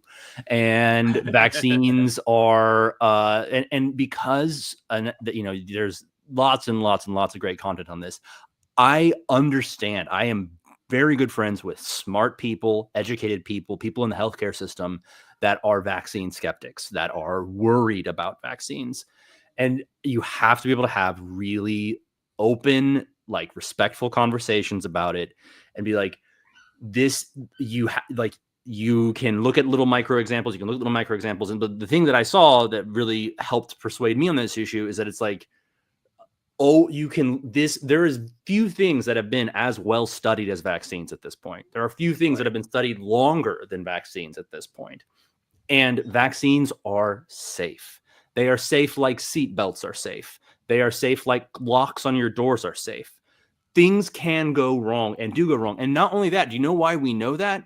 It's because they keep a record of how they go wrong. The same people that you're saying are trying to cover it up or trying to like push vaccines on you. You know where you're going to find the records of harm from vaccines? The same organization, because they care about it. They know that it doesn't always work, that there are adverse reactions, but across the board, it is safe like a seatbelt is safe. People get stuck in their cars when they get in a car crash sometimes because of their seatbelt and they can't escape and they die. That has happened. And I can show you horrifying, terrifying examples of people getting stuck in their car because of the seatbelt. You should buckle your seatbelt. You really, really should. It's really much, much safer and saves lives when you do. Yeah, no, that's a good analogy, and but you point this out. I was fighting with my dad last weekend. We have our weekly call, and he's a Republican, and so we occasionally tussle. And one of the things I went at him about was like, Republicans govern by anecdote.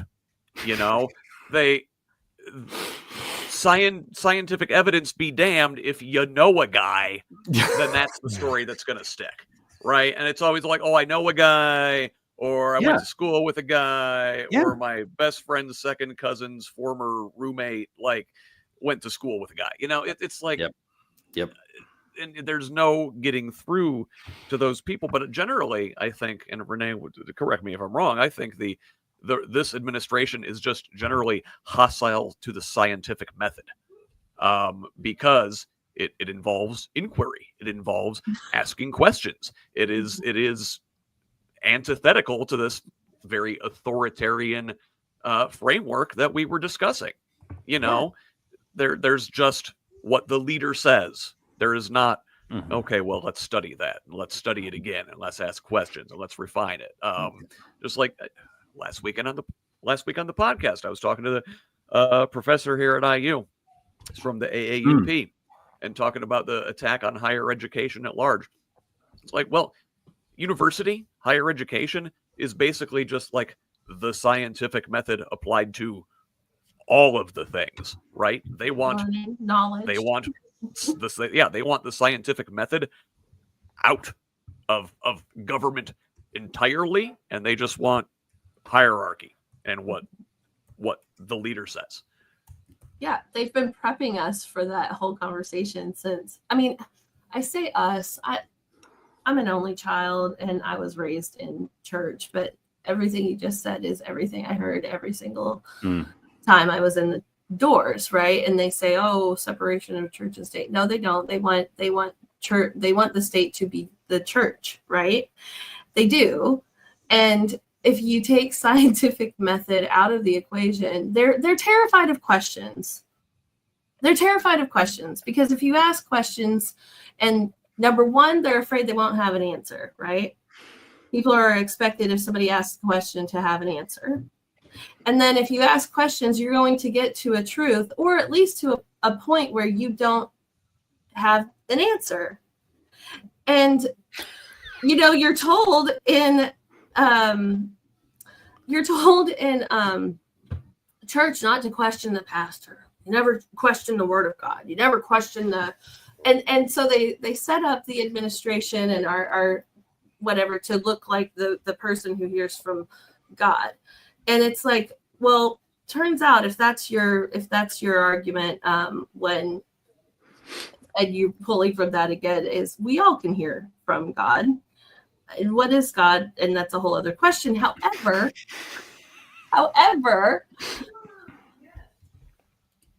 like, it's all of are we really this dense? We're not. People are smarter than all of these things. And, I talked to you, Scott, when you had recently gotten off the phone with that conversation last week. Oh, yeah. In my own family who may or may not be watching this, and whatever, they are my Renee's family. Officers, right? Okay, but not the ones I've raised. So you're welcome.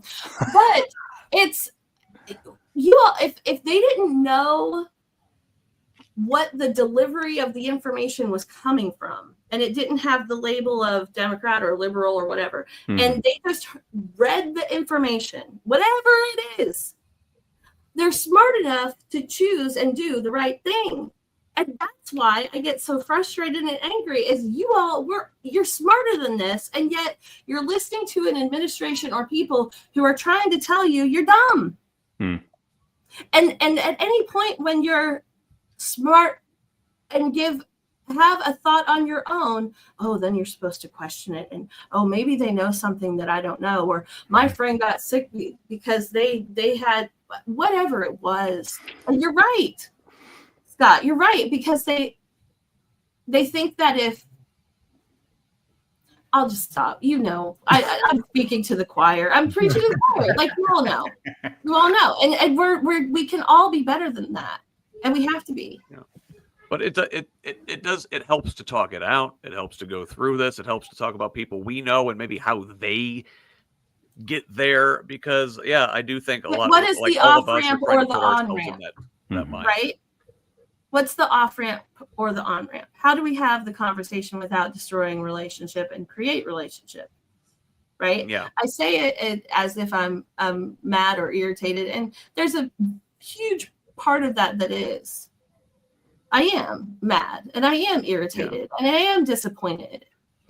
And then I'm frustrated that I love these people who believe this stuff. Yeah.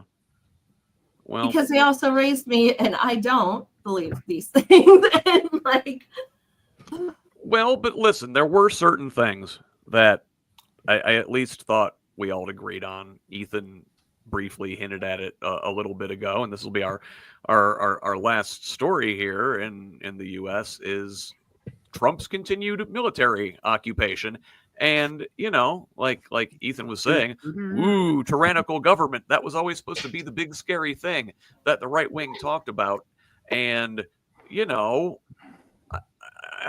thought we all agreed on that one, that troops in American streets was bad, that we shouldn't have that. And again, if you look at the statistics, if you look at the polling, people agree. But we're going to find out, as you talk to people, like I found out talking to my dad last weekend, there are folks on the right who are going to say, maybe it's not such a bad idea. I don't know. Michael, so the Trump occupation continued in Washington, right? They're still there, intimidating folks, doing a whole lot of standing around. But it looks like Trump is preparing, laying the groundwork to send troops into Chicago next. And Chicago Mayor Brandon Johnson signed an executive order to do his best, basically, within his power to resist a planned immigration crackdown and National Guard deployment in his city. So it's called the Protecting Chicago executive order. He signed it yesterday as the Trump administration prepares to conduct a major immigration enforcement operation, possibly starting this week. Sources say hundreds of immigration enforcement agents could be coming to Chicago, and they are expected to be stationed at Naval Station Great Lakes, which a lot of people I know who've been in the Navy went through there, did their training in there, and probably are none too happy to find that this place is going to be used for, unconstitutional, illegal detentions. And leaders from all levels of the government have been calling out the plans, including Governor J.B. Pritzker. Michael, did you see Pritzker's speech earlier this week? I have not. I can imagine what it was. I've seen a number of his speeches, but I did not see that one. Very true. Pritzker gave quite a barn burner. On Monday, he railed against the president for suggesting he would deploy federal forces and accused the administration of, quote, searching for ways to lay out the groundwork to circumvent our democracy, militarize our cities, and end elections. Right? Sounds like exactly what they're doing. But Pritzker continued, if this was really about fighting crime and making the streets safe, what possible justification could the White House have for planning such an exceptional action without any conversations or consultations with the governor, the mayor, or the police? Ethan, I don't know. Good questions from the governor, right? Yes. We talked briefly about the fantasy of control, the fantasy of total domination, of being able to, it's the outlaw sheriff that rolls in the Western movie. It's the rogue captain, leaving his unit to go do what has to be done. It's Kiefer Sutherland in 24. It's this fantasy that about power and justice through violence that just has white guys are just gripped in, and especially as you tend towards more extremism. And I just want to say 2 words to every American citizen, everyone in Chicago, everyone in DC: jury annulment.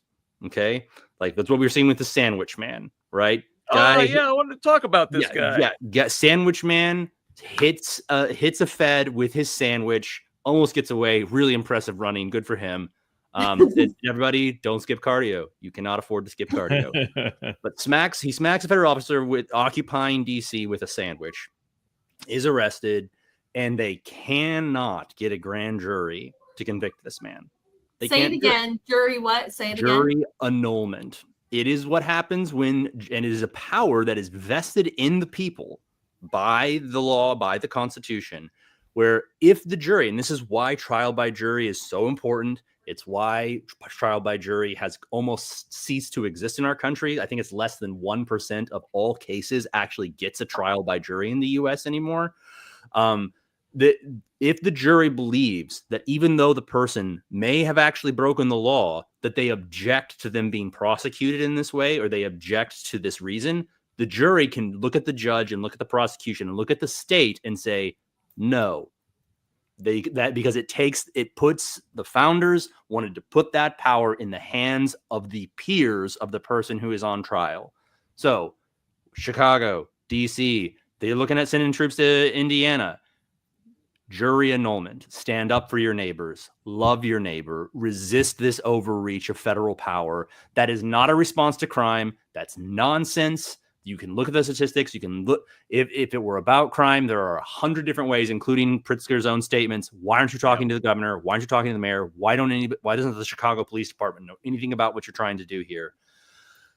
This is about power. It's about control.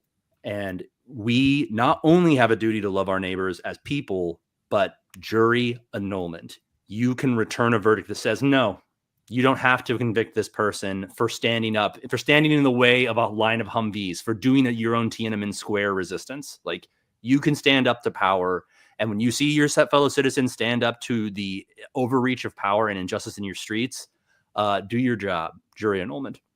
That's all. Yeah. No, so I wanted to talk about this because this happened this week. So prosecutors in D.C. failed to secure an indictment against the man accused of throwing a sandwich at a Customs and Border Protection agency in D.C. This is a couple of weeks ago, and it was, like you said, he ran away, he got away, but then they found him and like made a really like over the top, tacky like promotional video, like when they went and arrested him. It was terrible, but they failed to secure an indictment because the grand jury wouldn't do it. Nope. Like you said, yes. Quoting from the grand jury statement, it was a friggin' sandwich. It wasn't a Subway sandwich. It was. He was assaulted by the odor of the bread. I mean, There's plastic in that bread. My wife used to work at a Subway when she was younger, and she smells that bread in her sleep. Yeah. Listen, no, in response to Subway becoming a symbol of anti-fascist resistance, they have changed their slogan this week from Subway Eat Fresh to Subway Beat Fash. Credit to somebody on the internet. Credit to somebody. Yes. That was quite good. Just a little bit along those lines, and I see a line on Ethan's face rising up to the top. And real quickly, is I did get a chance to ask a spokesperson from Atterbury when talking about the Atterbury detainments, but then mobilizing troops potentially out of Atterbury kind of fall in the same category. Was so in this town hall, everyone's asking like, oh, what's the facility going to be like? Is there going to be plumbing? Is it going to be clean? Are they going to get food? I can't speak to that. That's federal. They're just leasing the land from us, is what their official statement is down at Atterbury.